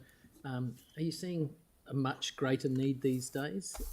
Any changes that you can tell us about over the many years you've been involved in youth When we health? first started, the main thing we wanted to aim for, well, the main thing everybody expected was sexual health. Now it is without a doubt mental health. If you ask any young person in this city and you ask them what the priority is, they'll say mental health. If you ask any professional, they'll say mental health. And there's many reasons for it deteriorating. Obviously, there's the earthquakes, the shootings, the fires and kind of natural disasters like that. But also, there's the pressure of life, which I think we all actually experience. But when you have that pressure on a developing brain, it makes it worse. And social media doesn't help. And there's all sorts of other problems in terms of poverty and the increased pressures. Okay, and lastly from me, and thank you once again for your unwavering determination on getting things done in Christchurch. It's a far better place because of you two. Thank you very much. Thank you. Good on you. Thank you. Okay. Righto. Okay. And Andrew. Yes. How are you, mate?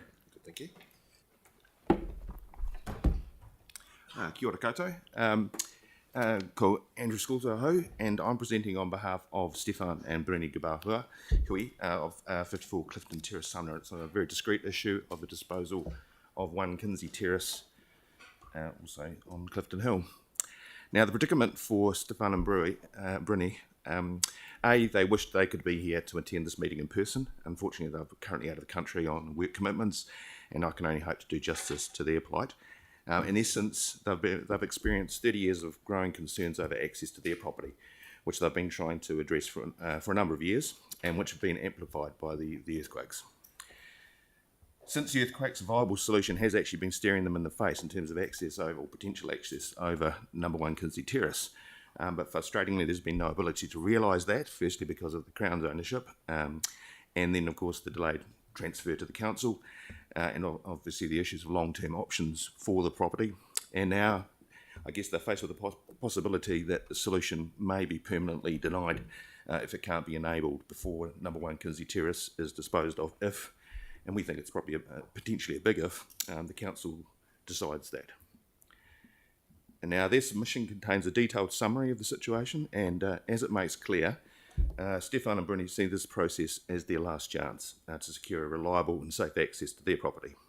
And I ask you please to note in the submission there's some photographs in there, including figures 2 and 3, which show the aftermath of the earthquake at number 1 Kinsey Terrace, and also figures 6, 7 and 8, which show the limited access from Clifton Terrace to their property at number 54. Now, in terms of the earthquake impact, quite simply, it broke the property in half, including the property and the dwelling.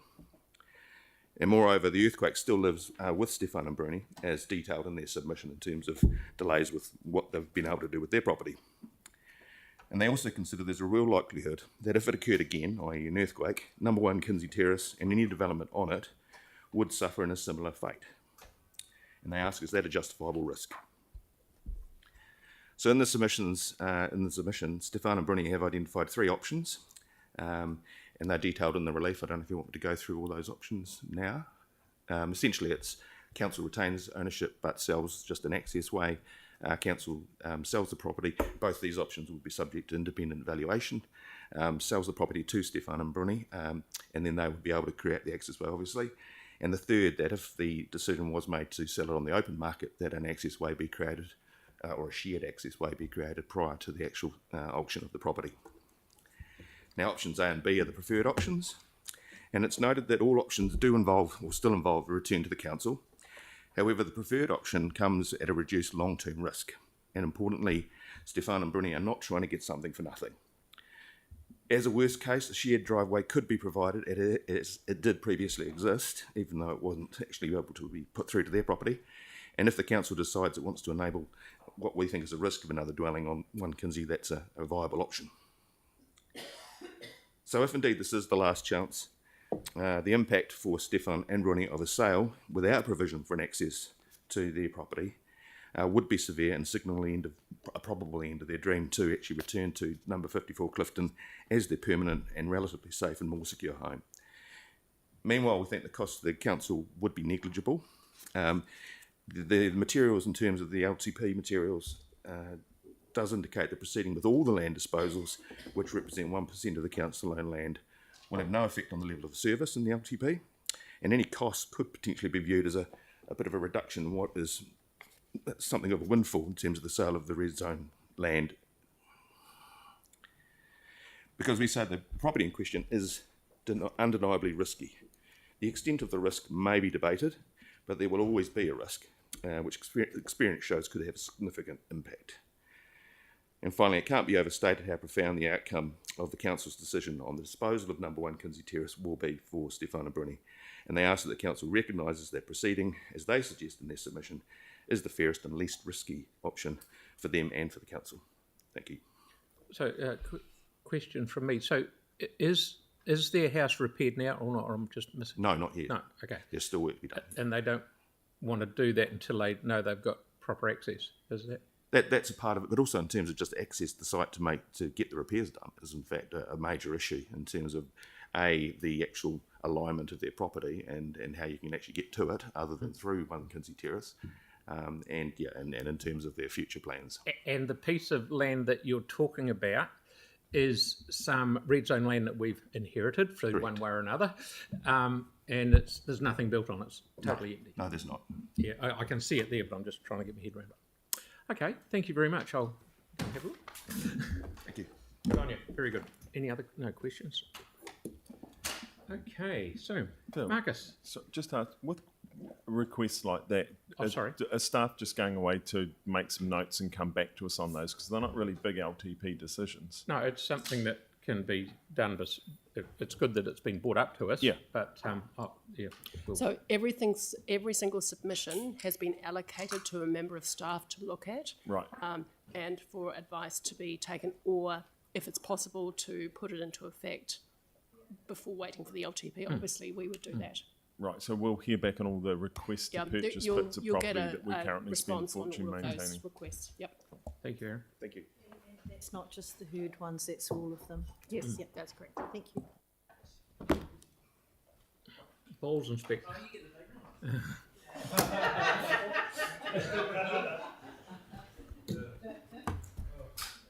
First time, no wait. Could I please have a water? Actually, sorry, I don't want to be lynched. It's okay. I've actually come prepared. So, I haven't been lynched.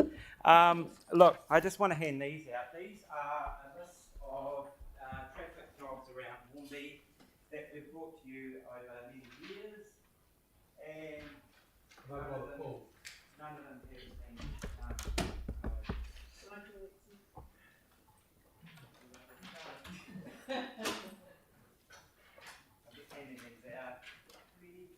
Now, we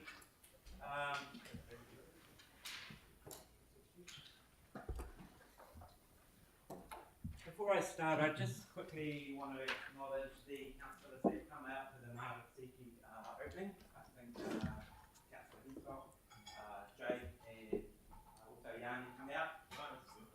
And Margaret was. No, I'm talking about the other councillors outside the area. It was really, really positive to see that sort of interaction with our community, so thank you for making the time to come out. Melanie, if you turn yours over, I think it will say it's the cycle transport. Now that's just magic, isn't it? Look, they were shuffled and I worked out what it was. It's the cycle access from Hornby South to Hornby High. Now, Jake, if you turn yours over, I reckon it's about the St Bernadette's crossing to our two not bad going. Right, and I think James, if you turn yours over, I think it's about Waterloo Road, the resurfacing. Russell's concerned that this goes on and nothing gets done without the road. So I'm not that clever, actually wrote them on my hand. I just want to acknowledge before I do move on that Ross Hollistein, the late Ross Hollistein, who done so much for Hornby and would have been here obviously if he had been alive, but unfortunately passed away in the last year, and it does feel really odd presenting and not having him here. And I will say there's nothing fishy about my presentation after last night. Now, I've handed out the balls. If you just want to stand up. Now, I'm going to explain the colours. They're not all the colours, so that's a relief. The yellow and black are the colours of the Hornby Residents Association, and the red is, look, we've just got to stop juggling all these roads. So if you just have a go at juggling, you can try two. Obviously, the man needs big balls, so he can have a go. No, this is not going to be good. That's how it feels like. That's how it feels like as a resident in Hornby. Stop it. That's how it feels like as a resident in Hornby, that we're continually juggling around. In every presentation we make, we bring different roading issues.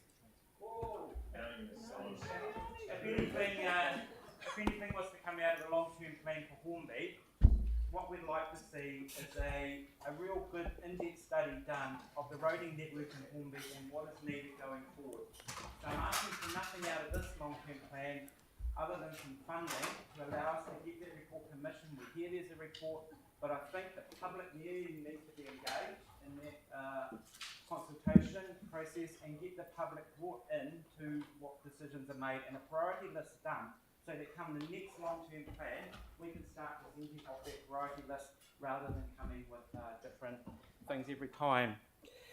I do want to acknowledge Andrew Hensley, our traffic engineer, who after a social campaign, we managed to get the turning light on Amy's Road. Councillor Kewen issued a challenge, come to the council meeting and say how you can save money. Look, I'm really mystified and I welcome the advice and I tried to get the information out of council, I got some of it, but I really don't understand why the Christchurch City Council is involved in gyms. Gyms are such a competitive market. I cannot go to any Christchurch City Council gym and get a membership for what I can get at 6 other gyms brands in Christchurch, and the hours are much more flexible than what the Christchurch City Council can offer. But I hear the frustration of some councillors during this process already, that ideas were put forward, but there wasn't the depth done into how that could be done as savings and put out to us to have comment on. And I think that's one you could look into. So Councillor Kewen, I did take up your advice. I also, as a resident, have great concerns how the City Council are being treated by central government, and not just this one, all of them. How you guys are expected to do all the things that we want you to do and fix our roads and fix our infrastructure, and you can only really charge us rates. Now, I, for one, would be really happy to pay a toll gate to go to the Marvelous Banks Peninsula for my right to go to that marvellous part of the country. And if only it was $2 for my car when it went through every time, I mean, the residents don't pay it, but the people visiting the peninsula do. Because Phil ran a residents group and consultation process, and one of the things that come out was they want their toilets in the parks over there. They want, the list in the peninsula is massive. They haven't got the population to do it themselves, but we, as residents who visit the peninsula, I just wish the local government, central government, would give you guys some more options to raise funding other than rates. That's my... But I'll be interested to know, as a resident, what we can do to assist the council to put the pressure on the central government to give you guys more flexibility in how you can raise funding. Thank you. Thank you. Thank you very much, Mark. Do you want these back? No, they're for your grandchildren. Oh, no. They'll be very happy, don't you worry. Thank you very much, mate. Okie doke. Yeah, another Mark.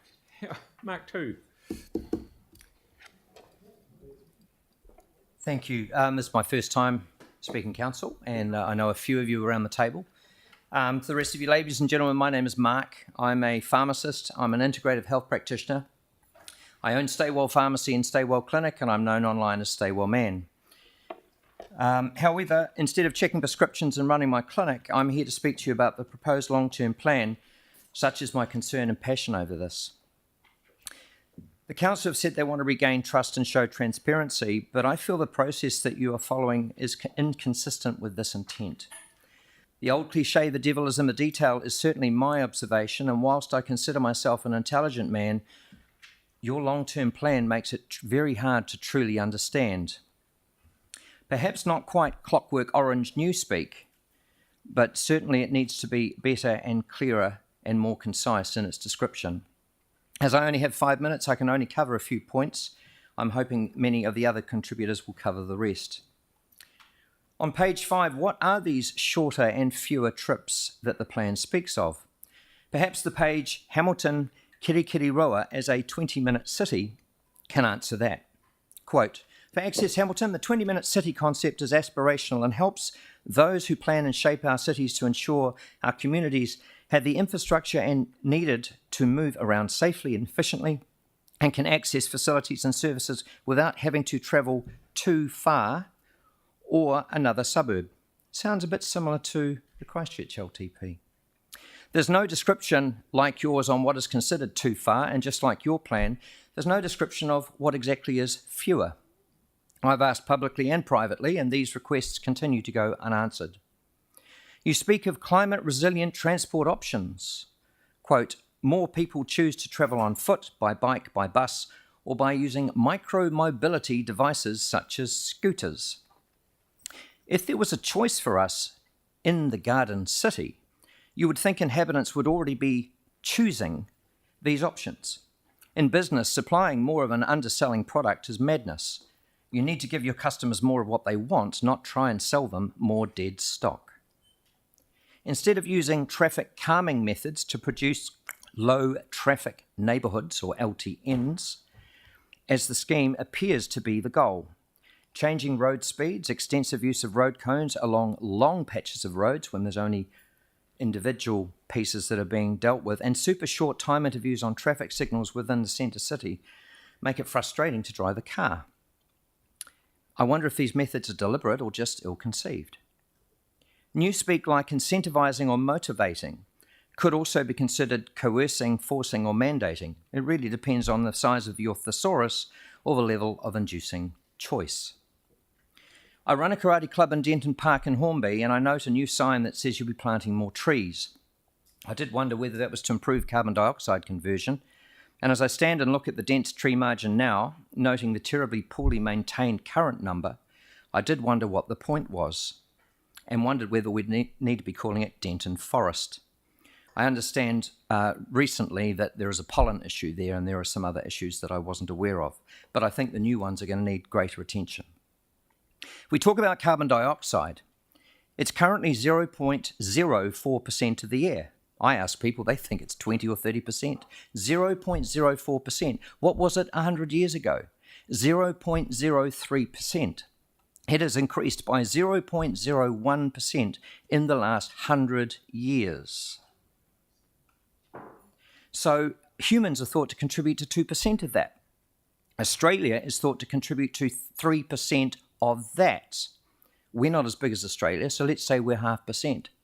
0.5% of 2% of 0.01% is 0.00001% over 100 years.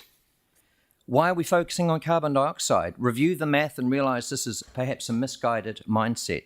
Far from science, and whilst Russia, India and China will continue to pour their emissions into the atmosphere, we don't even feature. And maybe we should be turning our focus elsewhere to the things that really matter. I've been observing your population intensification methods, and I note the limited total lack of car parks. This is either ill-conceived or intentional. And why are we doing this? It's normally only within places that have limited land space. We have plenty. Your long-term plan is not unique in many aspects. Your plan mimics Access Hamilton, which mimics Oxford UK's 15-minute city, also Pontevedra City in Spain with their smart city process. So I feel some of this stuff has not been, I'm not a fan of reinventing the wheel, but do Cantabrians really want what is being proposed? How can we get an answer if the newspeak we're using in our long-term plan lacks definition with terminology? With regards to your rate increases, let me be succinct. No, they are unacceptable and you need to find other ways. So in closing, I implore you to say what you do and do what you say. Be transparent in order to regain trust. Ask your population what they want and explain what your nebulous terms really mean, and keep central, as I know you do, that you are here to serve the people of Canterbury and not other interests. I thank you for listening, and I ask you to give this your earnest consideration. Thank you. Thank you very much, Mark. That's brilliant. Okay. So now we have Anne, please.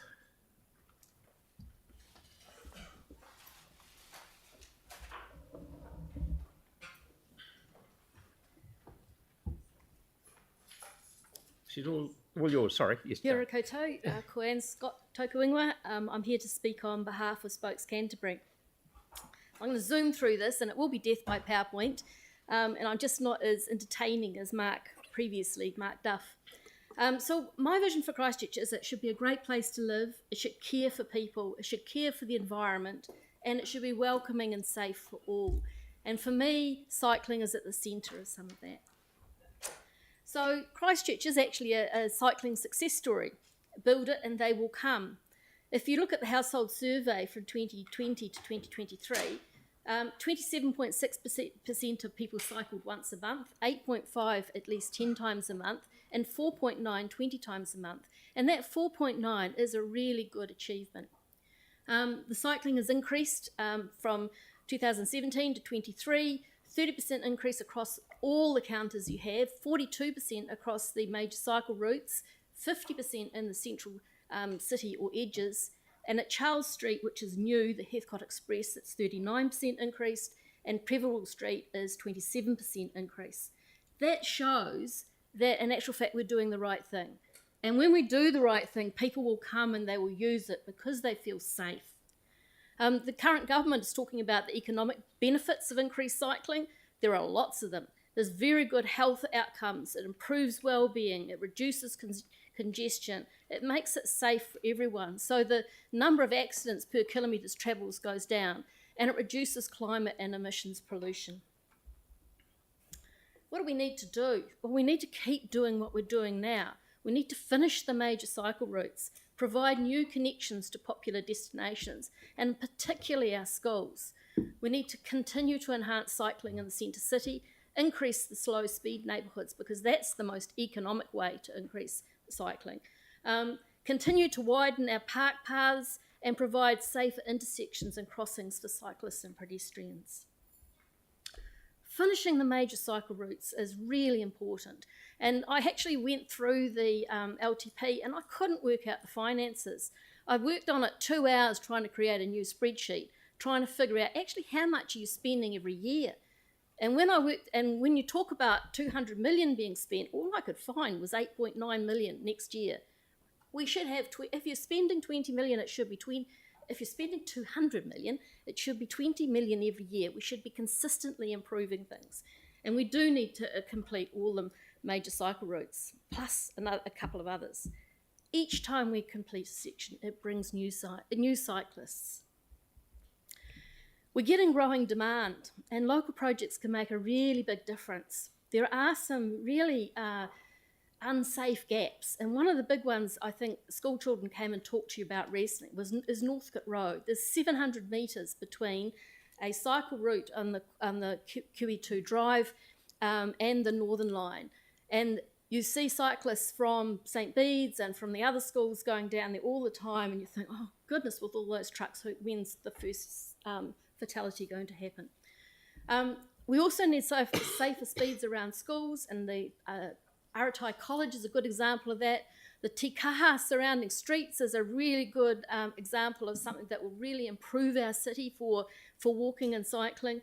The Safer Way projects, we've gone all through the consultation on that, and there's some really good ideas, and people are kind of expecting that they will happen. And then we've got some high use intersections where the popularity is getting to the point where actually you can't get across the road anymore on a cycle light. And a good one of that is Dean's Ave, but there are 5 or 6 others that I could mention, like Colombo Street, and I won't go through. And then there are some road crossings where you simply can't get across the road if you're a cyclist or a pedestrian. One is Milton Street, another one is Yoltu Street at Church Corner. There are a whole number of them, and if those road crossings were fixed, then another tranche of people would feel safer in their neighbourhood. I just keep coming back to slow speed zones. You know, it's if you get hit by a car at 30, you've got an 80% chance. If you get hit by a car at 50, you've got a 20% chance. We have been talking about cycling as gold-plated. And I think in the current environment, we have to start thinking about maybe we trial some other ways of doing things like temporary cycleway connections. And Park Terrace is actually a really good example of what you can do. It's got solid bollards, so if a car hits it, they won't just come straight through at you. It's got smooth surfaces, it's got a standard width, it's got lower speeds, and it's got, for what it has, safe road crossings. So we should actually consider some of those things. We should look at what Wellington's doing in terms of some of the ways that get across the streets. But I would really like cycling not to be called gold-plated when actually a lot of the work that's being done is to fix the underground services and to fix coal tar and various other things that are under our streets. So let's just budget the cycleway bit and let's put all these other bits into another budget. Thank you very much. Thank you. So you used up all your time, I'm sorry, but that was a very good presentation. Thank you. Thank you. Okay, Fiona, please.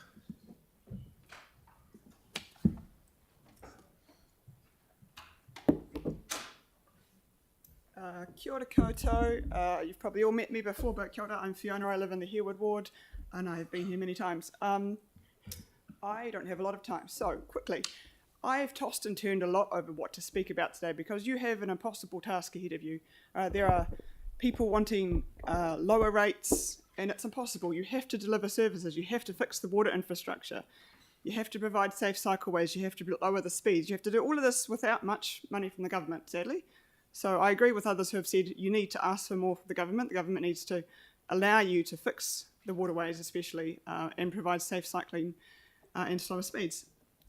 There's all sorts of things on the screen in front of me. That's entertaining. I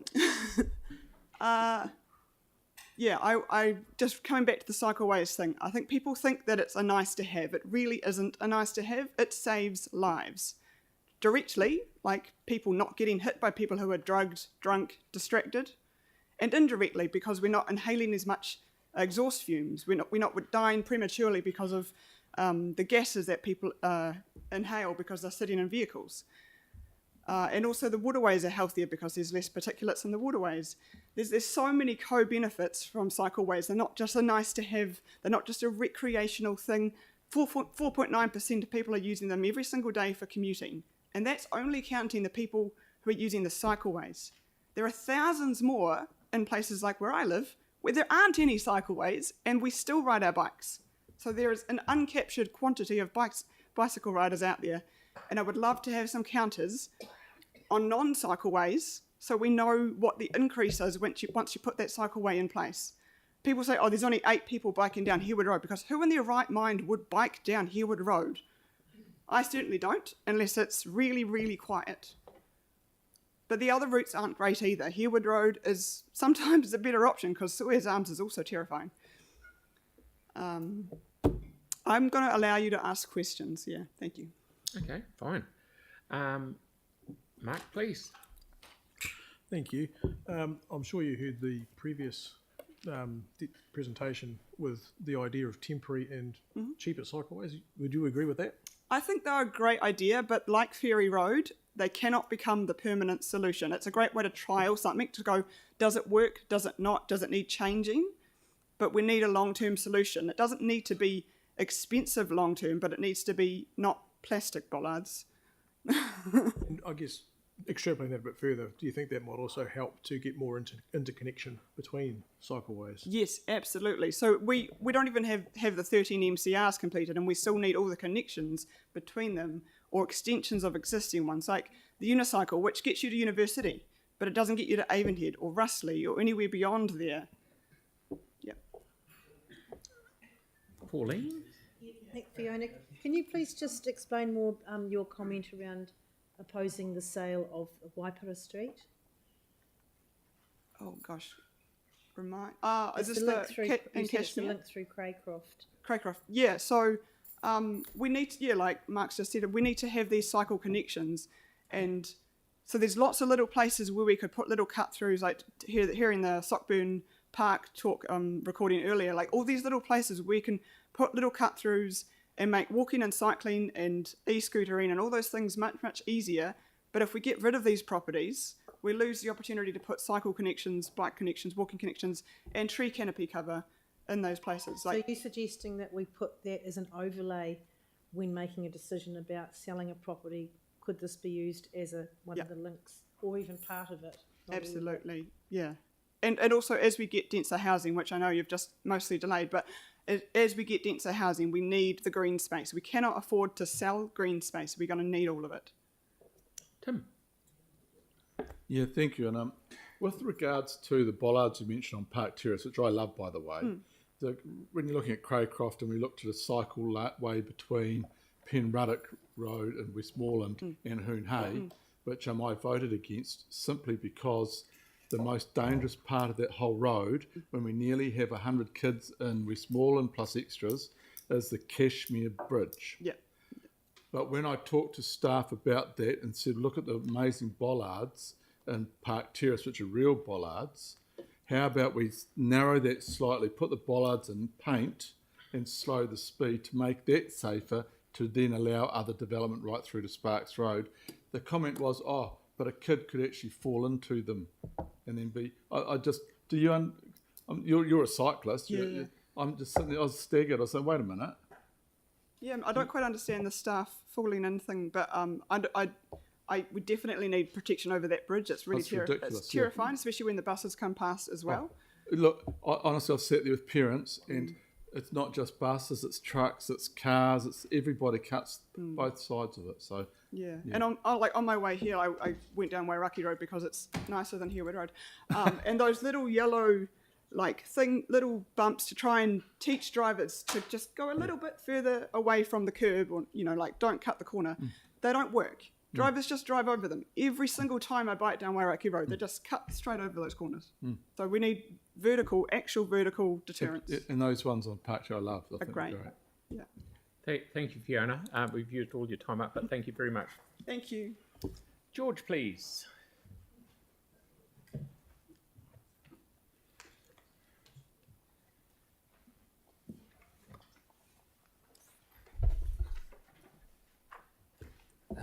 Hello. Thank you for the opportunity to come speak to the council.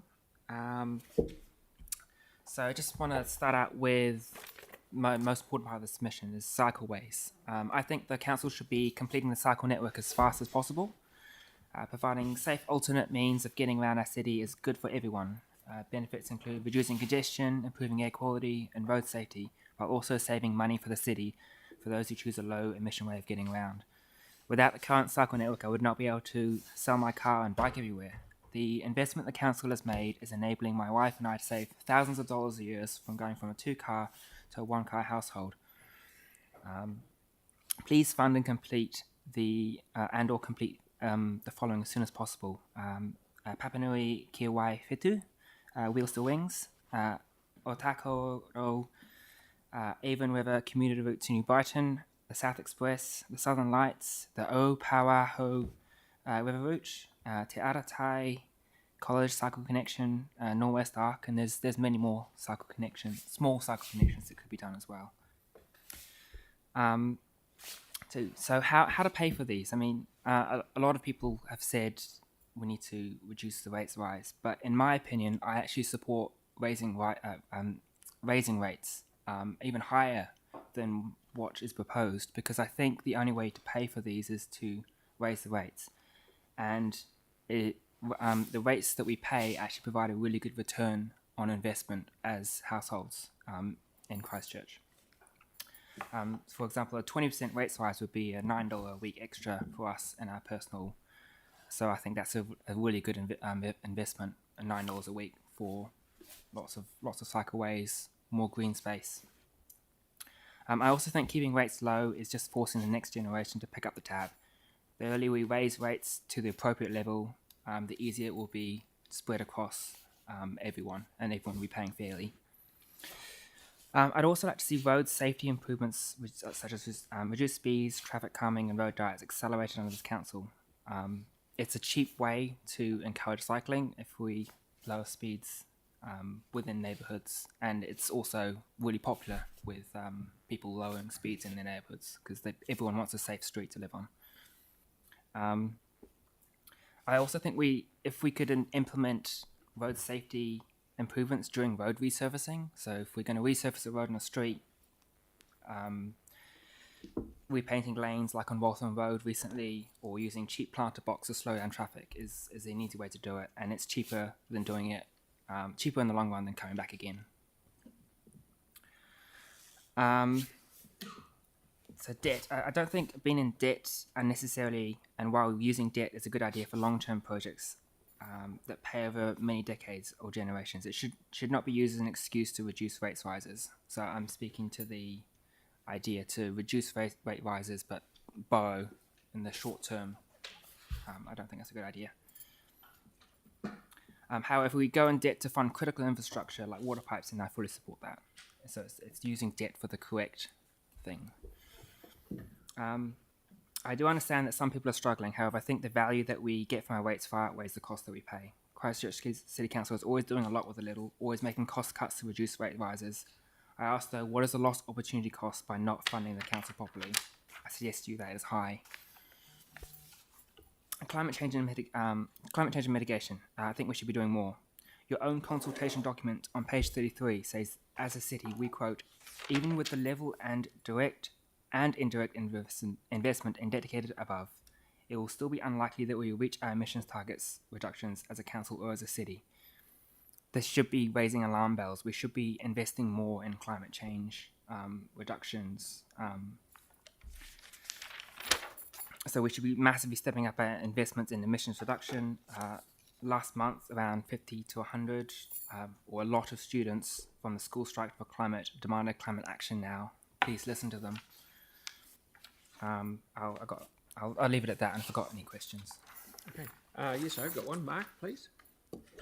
Thank you. I couldn't help but notice in your submission that you've named the South Express and how difficult it can be to get around Hornby in anything other than a car. The South Express is all good for one side of Hornby, but are you familiar with the south side of Hornby and how difficult it is to get around on cycles? No, I don't, sorry. Right. And I guess the other question I'll have for you too is, how would you feel about the two speakers before you who mentioned the idea of perhaps some cheaper interventions to get more cycleways in? I think it's a good idea, but it's, like I said, it's a trial. Yep. It shouldn't be used as permanent. So if you're going to do that, it should be, this is a trial, and then we're going to come back later from our learnings and put in concrete infrastructure. Yep. And then with that, I'm picking you'd be quite keen for more interconnecting. Yes, definitely. Thank you. Thank you very much, mate. Well done. Thank you. Kelvin.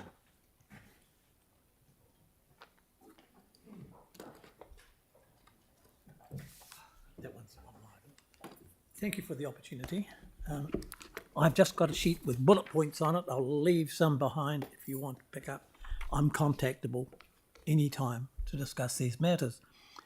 When I went through your long-term plan, it seemed to me you didn't really rank and prioritise your expenditure items, nor did you seek, in a way that I would think would be productive, people's opinions about what we should be doing and how much weighting we should give to the individual items.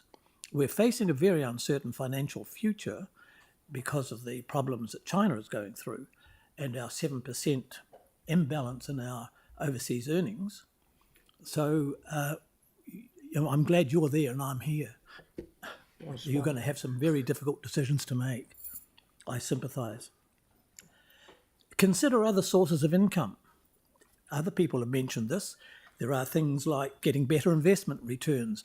How about using a management company to manage some of your big assets while you have someone on the board, more than one, to make sure they're being honest and hold them to key performance indicators. That way, I mean, the return on investments in New Zealand is rather pathetic. Farms, 2%.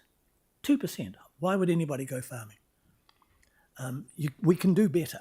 And the way of doing better is through better management. That's one suggestion. Don't sell your assets. They fatten up your balance sheet. And if the government permits, you can borrow against them. I'm not against borrowing. Everybody has a mortgage and they don't think anything of it. Provided we are sensible about our borrowing, it's a wonderful way of getting our cake and eating it now while paying for it gradually off over the time. Listen to residents. Now, I'm going to be a bit naughty here because when you were establishing the compost plant, my students and I went round through Christchurch measuring all the plumes of smells and smoke and particles in the air, and we thought that the location you were going for was the wrong one. It should be further away from residents. Well, I was turned down, but I was right, you were wrong, and you're going to have to shift it. Sorry. Or you enclose it, which was another option I gave them. In Europe, that would be totally enclosed, the composting plant, and with HEPA filters to make sure that nothing escapes out into the atmosphere. That's another option. I wouldn't say no to that. Support a radon investigation. Now, that came from left field, didn't it? You probably don't know what radon is. It's a radioactive gas which comes from breakdown of thorium and uranium, and it comes into houses and sits around there causing cancer. We have a very high cancer rate. Why? We have the previous two radon investigations done by government were a long time ago, and they didn't use such good methods, and they were once over lightly. Two areas were hotspots for radon, and that was Christchurch and Rangiora. Now, you should be nagging government to say, we need another radon investigation of our area. It's probably more for ECAN, but we all have a vital interest in this. I don't want to die of lung cancer, thank you. And here's another thing that's not going to be popular. Don't get carried away with planting natives. I'm a zoologist, I'm not a botanist, so I like flowers, and I think that we can have a nice mixture of natives. And natives are best when they're all bunched together in a bush. They look magnificent then, and they work well. Consider what you're going to do with the Memorial Library in Church Corner. That would go from the big thing down to the very narrow one now. That was a memorial, and I just wonder whether or not you should turn it into a little park so that all the workers at Church Corner can have a place to sit and eat their lunch. And if they're smokers, smoke as well. Just a thought. I don't know what you're going to do with it. It's actually there's something wrong with the title there. Your lawyers only went back to the change of ownership in 1919 when it was assigned to the Crown. And because it was assigned to the Crown, it's now been stamped with the Ngāi Tahu Act. So they have priority. I'd rather see it, and I'm sure Ngāi Tahu would as well, to be a memorial as it was, a little memorial park. Don't get swamped with paperwork. Mr. Muldoon used to say, no more than one side of A4 paper. Very wise man in some ways, not in others. And you have references to the thing that you want to find about. I think that your staff should be more aware of what the world is doing in local government. Your staff were invited to a vital conference of all the states in Australia. Only one local body sent any representatives. They had a long-term plan for air quality, came out of that meeting, and your staff still, I think, don't know about it. You would have learnt, if you sent one or two people over, it would have been a marvellous way of upskilling everybody into air quality. And here I'm being nasty again. I'd like you to employ real experts, people who know something about the subject they're supposed to be doing with. I have been very disappointed with the lack of scientific and engineering knowledge on the people I've had interactions with in both ECAN and in the City Council and other local bodies, because I've been in the Environment Court more often than you've probably had hot breakfasts. I usually act for the little guy, and normally I don't lose. I lost in Wellington. Wellington was the worst for that, for its sewage. So that's it. And for Mark II, we have developed a natural product which reduces methane in farm animals by between 80% and 100%. We hope to bring that to market soon. We hope through that it could be worth up to $5 billion to $10 billion to our foreign earnings. Okay. Thank you. Thank you very much. Very, very good. I'll let Tim have one question, even though we are over time. I'm sure it's going to be an interesting answer. If we had sent council staff to that very important meeting in Australia, you would have read about it in the press? Yeah. Just saying. Yeah. I probably, look, I mean, you have to get thick skins because you're going to have to make decisions which people are not going to make very popular. But if you explain yourself well enough, I think that the goodies out there, like me, will understand and sympathise. You do. In the future, you're going to have some pretty hard decisions. Our growth rate is such that it's very hard to manage. I live in Hallsville. I've got, a 35 or 40-minute walk to the nearest bus stop, so I park and ride. New World Supermarket don't know that I use them as a park and ride. They do now. They do now. I'm sure you won't tell them. Oh, don't you worry if it's on TV. That'll be in the paper. Okay, mate. Thank you very much for your submission. That's very well done.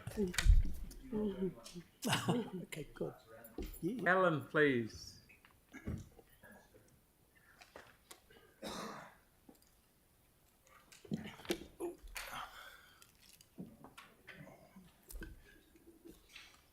Rightio.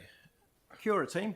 Get it. Hey, I'd like to just start by thanking a couple of councillors that have inspired a positive change for me this year. There's a nationwide challenge that involves walking 1,200 kilometres over the space of a year. And actually, it's not too bad. It's about 3.3 kilometres per day. But like anything, it's about routine.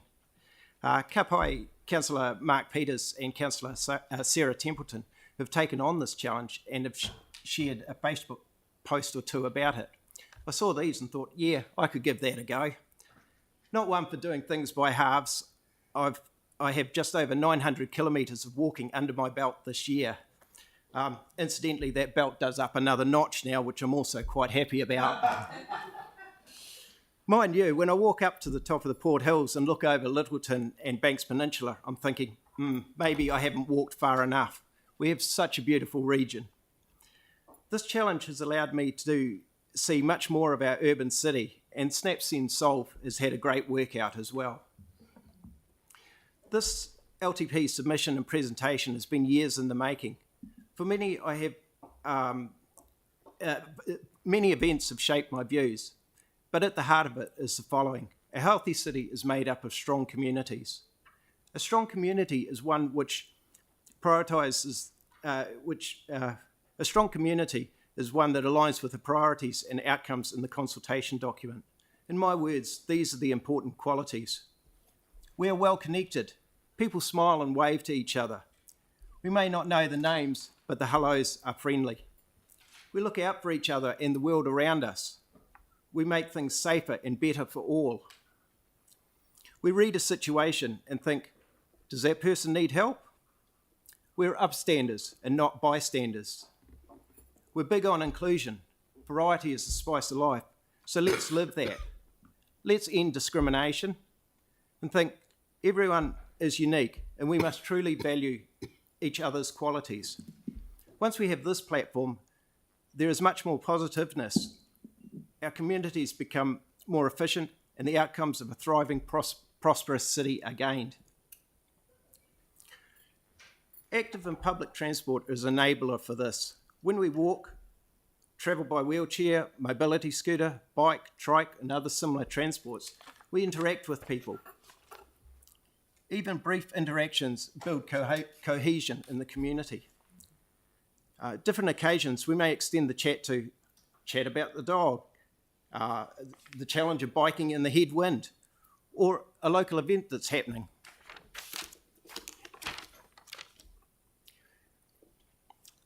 When walking or biking, it's easy to stop and lend a hand. Sometimes people need someone for support. I'm glad I travel mostly by active transport and have been there to help on many occasions. I think of a time when there was a person and they'd had a seizure, and I stayed with them until they became reorientated. Or the time I was walking and there was a person that had dementia. They didn't quite know where they were, or they didn't know when they were even. And they just wandered out of a rest home. So, you know, I helped them out. All the time there was a person and they found things too tough and they made a call for help. For those people, the best thing to do is reassuring them that they're not alone and, you know, give them the connection to the support services that they need. Well, the other time I was walking down Northcote Road and this big golden Labrador dog wandered right across the busy road. Fortunately, it came up to me. I was able to hold it until the family arrived. You know, it had just wandered across from the park on the other side. Yeah, okay. For well-supported and public transport, there needs to be infrastructure and safe speeds in place. Our city needs the major cycle route program completed. This includes the Wheels to Wings cycleway on Harewood Road, a direct connection to New Brighton, and the cycle link around Te Aratai College. In Hallsville and Banks Peninsula, footpaths and shared paths need to be constructed where there are none. It is unreasonable to have children walking and biking to school on busy high-speed roads like Cashmere Road. We all know that people make mistakes on the roads. You will have seen the more than 50 or so examples that I included in my submission. Those mistakes, however, should not result in death or serious injury. This 10-year plan needs early commitment to safe streets and safe speeds. Thank you. Mark, please. Thank you for that, Alan. Yep. Just a quick thought around the walking and cycling Yep. and the lack thereof. I don't know if you're all familiar with the downtown in Hornby, where you've got State Highway 1 doing a right angle. I know that corner where there's a narrow footpath and it's corners where there's no footpaths and no cycleways. Yeah. So how would you feel about getting some expediting some programs through there? Oh yeah, absolutely. Yeah, anywhere there's high risk, yeah, absolutely. I'd be a supporter of that. Very I'll good. venture out there, go pro and capture some good stuff. Good. Okay. Thank you very much, mate. Good to see you. Cheers, thanks. Jennifer, please.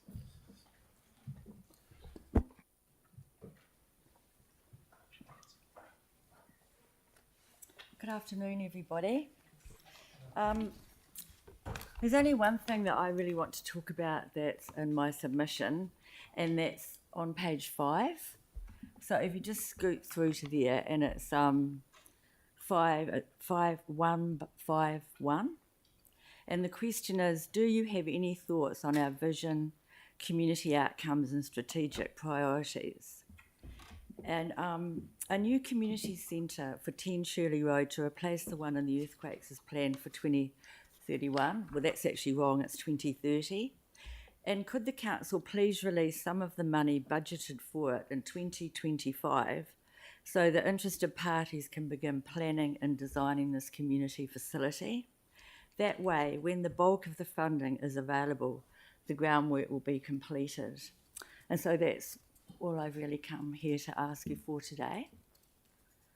If anyone wants to ask any questions. Okay. Oh, maybe like 200 to 250,000 would be appropriate, I think. Just so we can get started. Because there's bound to be a lot of community talk about what to have, and we just want to get cracking, not wait till 2030. Okay. Yanni, please. Thank you. Thank you for the submission. I was really interested in your comment around the Shirley Library being one of the busiest in Christchurch and being upgraded. It is, and I just after wanted, Turanga. Yeah, if you could just maybe just share with us what's happening in terms of intensification or additional housing. Is there a reason that you see that library becoming really busy? And just wondering if you can It's elaborate. very busy now, but it can't offer a lot of stuff because they don't have the room. Like it was redone about, 5 or 6 years ago, and they actually made it smaller because they moved the service centre into the same building. So it's kind of like in the East, when they take something away, they replace it with something less. We never seem to get anything more. And like if you go to that library, it's pretty budget compared to a lot of the other libraries around Christchurch, and yet it's very busy. Okay. Seeing as I've got a bit of extra time, I'd just like to say one thing about the amount of beggars that there are around Stanmore Road and Ferry Road and everywhere. Why don't you pass some kind of law that people can't beg within 50 metres of a business, and that way they wouldn't be able to hang around the shops. We can't pass laws. You can't. If you we can't, had, you there'd can't be a whole stop. lot of complaints. Sorry, what? Oh, well, whatever you pass, whatever they are. Call a law by any other name, whatever. A bylaw. No? Okay, well, we'll write it down. Yep. Eh? We can write that down, what you've suggested. Well, because it's a huge problem. Go, Pauline. For coming in, are you implying that perhaps staff should look at that Shirley Library to determine where there could be some improvements made in the future, perhaps? Sorry, could you just say that last bit Are again? you suggesting perhaps that our staff should look at the Shirley Library and to try and determine where there could be some improvements made? Absolutely. To bring it up to standard a little bit more like the rest of the libraries in the city? Absolutely. Like they conduct events, like they have cards and children's storytelling in the alleyways between the shelves, and there's nowhere to do anything. That's my opinion. Thank you. Okay. Thank you very much for making the time to come and see us. Okay, Wonderful. thank you. Okay. Margaret, please. Hi, this is a bit of broken recording you all, because I'm also here about the Shirley Community Centre. So we're doing a double Feel free. dip for all of you today. So can I firstly say thank you very much for allowing me the opportunity to speak today. And I'm Margaret Stewart and I live in St Albans. And where I live in St Albans is 2 minutes walk away from 10 Shirley Road. And when we bought the property back in December 2009, I was completely delighted by the fact I had a community centre 2 minutes away with all these events on down there that I could just go down to. And obviously, sadly, since the February earthquake in 2011, when it got damaged beyond repair, the community centre got demolished in September, and we've been waiting ever since. So that's 13 years now, which is an awfully long time to wait. Other areas in Christchurch have had nice new brand shiny things, including 40 million spent on, I think, the Sumner Community Centre. Pardon? 10 million. Yeah. So we're not even asking that much money. So, so I'm here today on behalf of the residents of North Richmond, St Albans, east of Cranford Street, Shirley and Mariho, and just to plead that we have been waiting for a community centre rebuild ever since. Thankfully, the community centre is still in the long-term plan, so thank you very much for that. And I'm here today to ask the Mayor and the councillors to bring forward the rebuild of our community centre from 2031, because some of us might be dead by then, to 2023. At the moment, there's a bet on as to whether my house gets finished first, because it's stuck at the moment on its earthquake repair, or whether the community centre gets finished first. It might be quite nice if the community centre could be finished first, because then there'll be like 20,000 people that will win, rather than just me with my house. That will be one person. And also, by bringing it forward and making sure it happens, it stops me having to come back in 2025, 2026, 2027, 2028, 29 and 30. You'll all be sick of me by then, so you can stop that happening. So the Christchurch South Library is terribly expensive, the rebuild of that, which is very inequitable and not very unfair to other suburbs. And there's, firstly, why is the rebuild so expensive? I'm sure you could build it for less than 30 million. Secondly, the design and the build, can it be looked at and reduced? And that will save money. And then you could divert that to other projects, including the Shirley Community Centre rebuild. And there is already an existing library and service centre that can still be used, whereas we don't have anything. So we have nothing at 10 Shirley Road, so please bring forward our rebuild. There's lots of new infill housing has been built locally, and we need a large community space where people are able to visit, because there's probably absolutely no room in some of these pokey little white dental clinics. So we need to think about people's mental health. A lot of people that live in this area are from very deprived, low socioeconomic backgrounds anyway, and why should they be missing out just because it's hard for them to find a voice because they're busy living at Maslow's pyramid level 1, which is just about shelter and food. So we're speaking up for them. So a key part of releasing the money for the rebuild of the community centre would include releasing up to $250,000 now, so we can start working on the project. And we're positive the Shirley, what we called Innis Papanui Central Board will be supporting the new building and enhancing the green space, and it will be a stunning addition to the site and the community, and we'd just love for you to be able to do something about it. So has anyone got any questions? Tim first, and then Sarah. Just with your information here, we are not building the Metro Sports Centre, and we've got nothing whatsoever to do with it with regards to the over a budget, etc. Yeah. So just want to put that there. That is not one of But ours. are you going to sort out whoever made that decision? Was it our friends at whatever they're called? They keep changing their names. We just don't want any bill from it, that's all. Well, as you notice, I haven't mentioned that today. I'm looking at the Christchurch South Library could have a bit of money docked off that one, and you could share the goodies around. I'm not going to start on that one. It's pretty unfair to kind of target other communities that are in need. Sarah, please. Kia ora, thanks so much for that. My recollection when we put the money on for 10 Shirley Road, was it last LTP? Yeah, it was 3 years ago, I think, last wasn't long-term it? plan, was that the wording was changed because the people weren't sure exactly what would go there to a community facility rather than a rebuild of the community centre.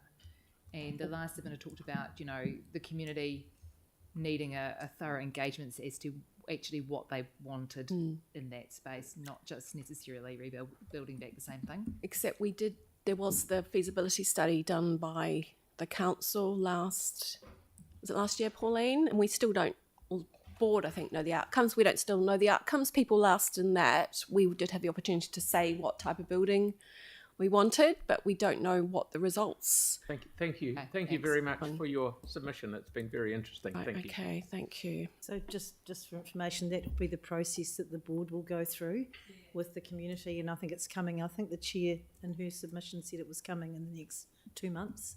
Okay, thank you. Rebecca, please.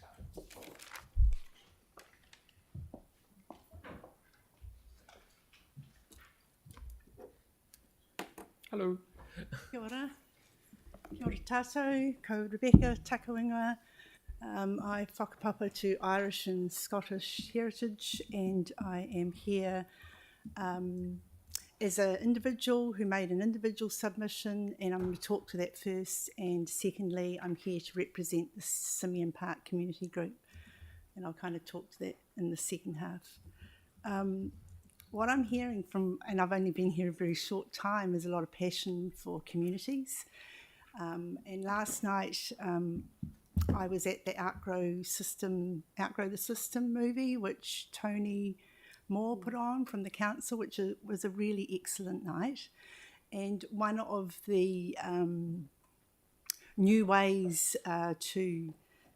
for us to build a better society that's going to be more climate resilient and just better for everybody was for these things called participatory democracy. So I just wanted to lead into this by, listening to these people that are all passionate about their local communities, and kind of wonder about where we can get some funding for more localised participation in democracy that's, led by informed, experts in their field. And I think you're doing a lot of that work, but I just would like to encourage more. I felt a responsibility to come today as an individual, just to talk about. Have been a climate activist. I work as a councillor, mainly under the ACC contract. So I'm passionate about the climate and abusive systems. And I wanted to come here and speak to some recent evidence that came out, and I thought it might connect with you because it's around the economy, and you've probably maybe already heard this news because it's pretty big news. It came out of the Potsdam Institute in Germany, who study the economic impacts of climate change. So their recent study, and I'm just going to quote that study, it came out on April the 17th this year, so you can look it up. Has anyone read it? I'm hoping some of you have at least. But the Potsdam Institute say this, and I'm going to quote them now. Strong income reductions are projected for the majority of regions in the world. These are caused by the impact of climate change on various aspects relevant for economic growth.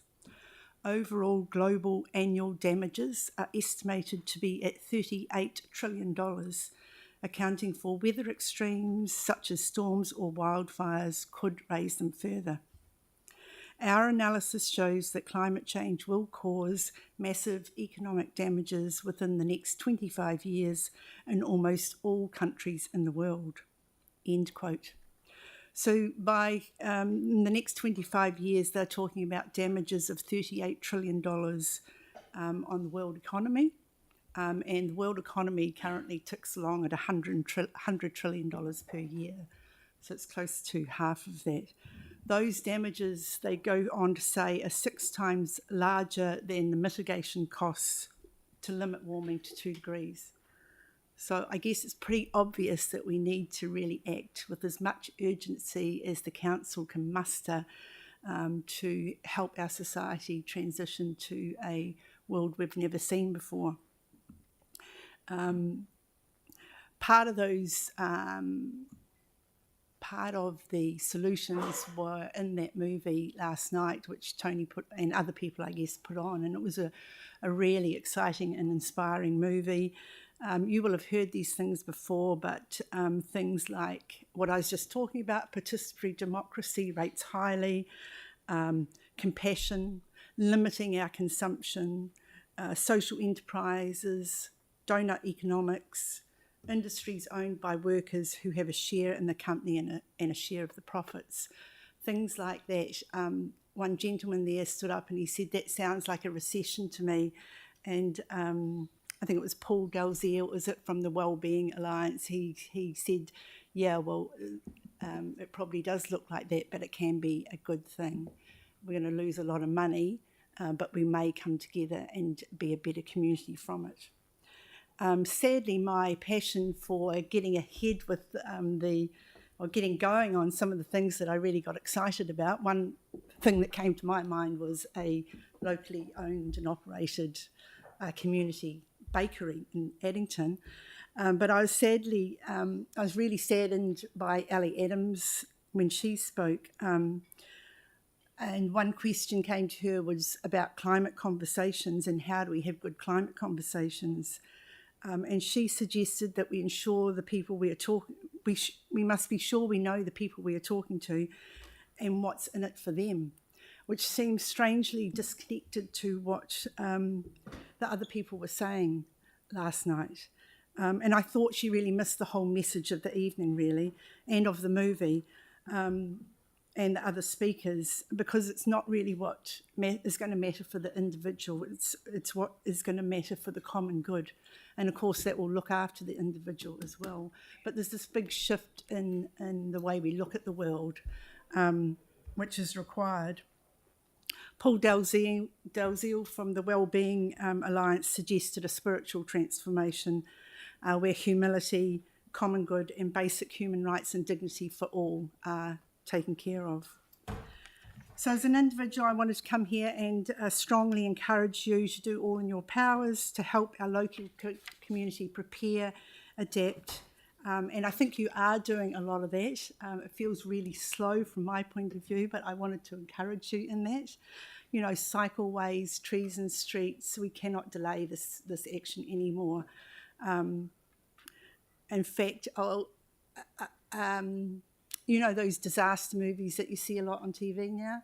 And in a lot of those disaster movies, we see politicians ignoring all the scientists and calling them quacks and putting them down and refusing to action. So I'm just saying, as politicians here in this room, don't be that person. Like, get on board with the stuff. You may not agree with the thing in entirety. You don't have to agree that the cycleways maybe are over-engineered. Maybe they are, but we just need to do it. We can't hold back on this work. And I really want to encourage you to start counting your emissions and coming and funding a plan to reduce emissions. I don't know that you have a plan to reduce emissions. You've got a target but not a plan. And I want you to include the emissions from cruise ships, and I want you to include aviation emissions. There were other things that I put in my submission, which you can read. So I'll just briefly talk as Simeon Park Community Group, as representing them. Our whole submission was around this sort of having more, power in our local area. So participatory democracy type things. We want locals to be paid to do the work of mowing local parks, for instance. There were lots of good ideas there, but a couple that we didn't include, which are really simple ask, I'm going to ask of you now, is for a tap to go into Simeon Park where we can access water for our trees and possibly a community garden, which is part of our plan in adapting to a new climate. So a tap. from the mains into the park is one of our asks. That's it. Okay. Pauline, please. Thank you.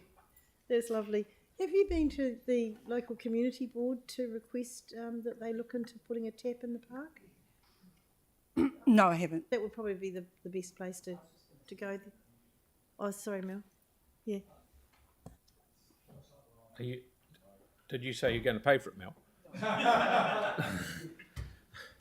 Okay. Thank you very much for your wonderful submission. Thank you. Good on you. Okay. Warwick, is it? Yeah, Warwick. Yes. Okay. Is Keith here, please? Yep. Far away, mate.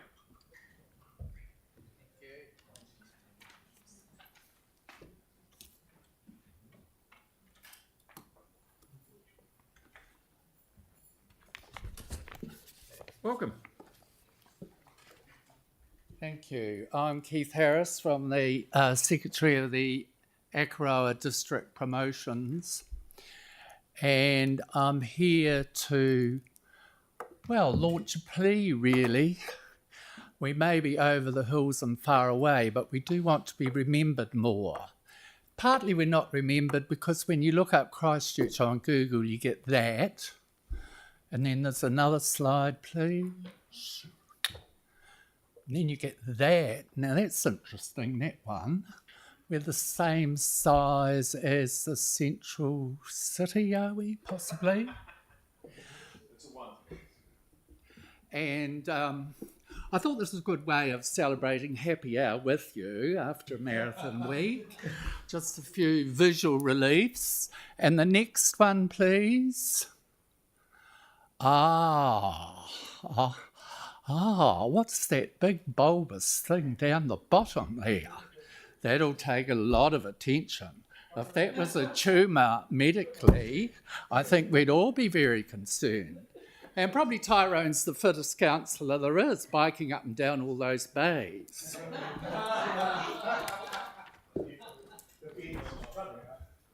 So now comes the grizzle, and it's in the form of a poem, and I'd better stay sitting down or I'll get too emotional.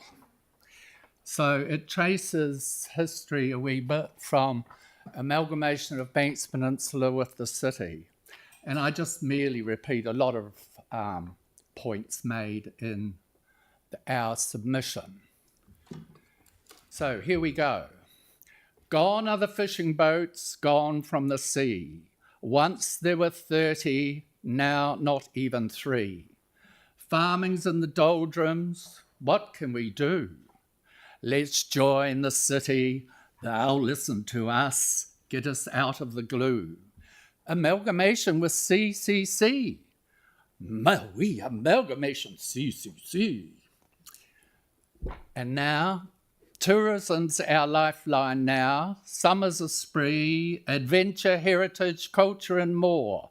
Penguins, dolphins, gardens, even a giant's house to see. Let's visit the historically monumental Takapuniki, a place for all to learn of Maori and colonial rivalry. Now in the winter of our discontent, hardly a tourist dollar is spent. Why did we join becomes our lament. Alas, no help with promotion. Should we just quietly slip into the ocean? Hell no. Much is promised in the DMP. We can help with that. Art trails, wine flows, tempting itineraries, stories to be told.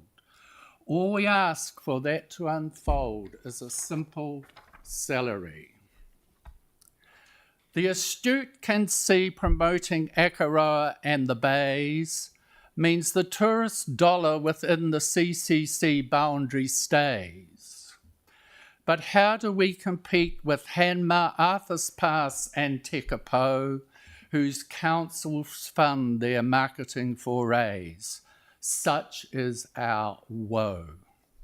We are not the cathedral. We're not the A&P show.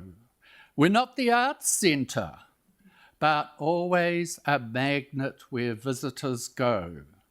They say we are the jewel in the crown, but on our brow only a frown. Media, marketing and influencers have we none. Please, councillors, just one. Thank you. Aaron, please. Yeah, so obviously not happy with the amalgamation. What about, do you think, a de-amalgamation? Would you like to fly free again? Has there been an amalgamation? Oh, nice call. Okay, I'm open to it because our side of town want to de-amalgamate as well, the old Waimari side. So. Okay, who would like to have another wee chat? Anyone? Thank you very much for your eloquent poem. Thank you. Good on you. Okay, so we're up to the last lucky person. Marie, welcome. No worries.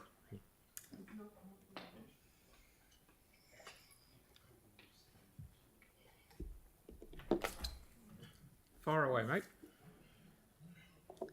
Kia ora koutou, nera te mihi mai o ha kia koutou, lucky last for the day. My name's Marie Gray and this is my personal submission. So I live in Wigram with my husband and my 2 boys. And you'll see by my submission that I'm very focused on future generations and taking a long-term view about what we need to do. Now, anyone who's following the science around climate change, biodiversity, can see we're in plenty of trouble when there's headlines such as Antarctica is going to teach us a hard lesson on non-linear change. And we've seen that up north and we are going to see it here sooner or later. And so my view is we need to be focused right now on 1, reducing our emissions and 2, building resilience for the future. And so that's why I also believe we just actually need to bite the bullet and pay the costs now. People talk about intergenerational equity. What that means to me is we pay the costs now so our kids don't pay it. That's what I think. And I am no rich person at all. I am an ordinary person and I cannot afford the rate rises. But I also say pay it anyway because I want a better future for our kids. So I don't agree with putting up increasing the rating for renewals for a couple of years. That is another case of kicking down the can down the road and making future ratepayers, which are ourselves and our children, pay for it. I am very worried about climate change and we need to urgently lower our emissions, and the biggest lever Christchurch City can pull is transport. It is actually a low-hanging fruit. And when people have other ways of getting around, when they can safely bike somewhere, they have good public transport, they do choose those options. I have been biking a lot, and my kids bike a lot as well. They also catch the bus daily to school. And when you run out of cycleway and you have to go on the road before you can connect to the next bit of cycle, it's actually quite scary. I regularly bike and I follow the one along the motorway, and there's this short section of Annex Road. It's a very, very busy road. There's the trains down there, and it's just like I've got the short section. I get back onto the cycleway and it's like, phew, phew, I'm safe. Because it is such a busy road with heavy traffic, heavy trucks. And so as a cyclist, cycleways give me confidence. They give confidence for my children to bike as well. So I've put a list of cycleways. I support cycleways. They are actually good for everyone, including car drivers. I am a car driver too. And we all notice on a rainy day how busy the traffic is. That's because the cyclists are driving their cars. Yeah. The 3 waters, I've mentioned on that. Again, the way it's been structured is that we're actually spending less on drinking water in relation to this LTP compared to the previous one. We're pushing most of that investment out to later years. Another case of pushing the can down the road. So I support getting the leakage down under 15%, as well as investing in nature-based solutions. We know that our nature can hold up to 40% more water. Wetlands, forests, restoring the forests of the Port Hills. These things are going to build our resilience and save us money in the future, but we need to take a long-term view. I am very opposed to the talking about cutting community funding, particularly the Sustainability Fund and the Environmental and Climate Partnerships Fund. That is incredibly short-sighted. These community groups are running on the smell of an oily rag and doing amazing things. And when you do fund them, like, how are they going to keep going? I do support the retention of the Strengthening Communities and the Biodiversity Fund. You probably get a sense I strongly support investment in biodiversity and nature. It is, not only is it important for nature's sake and for our well-being and our health, it also builds resilience for the future. And lastly, I am just a supporter of community facilities, public libraries, sports and recreation centres, the pools. Actually, what makes Christchurch a great place to live is a sense of community, and participating in these community events and community facilities. And so as a mother of 2 children, I use these services all the time. And I did not use them in the past, and I probably might not use them so much in the future, but I take a long-term view around what is best for our society as a whole. Thank you. Thank you very much. That is absolutely brilliant. Sorry, I went over time. Thank you for your patience. Good on you. No, thank you for coming in. Okay, so we will now adjourn until 3 o'clock on Tuesday, next Tuesday. So have a good weekend, everyone.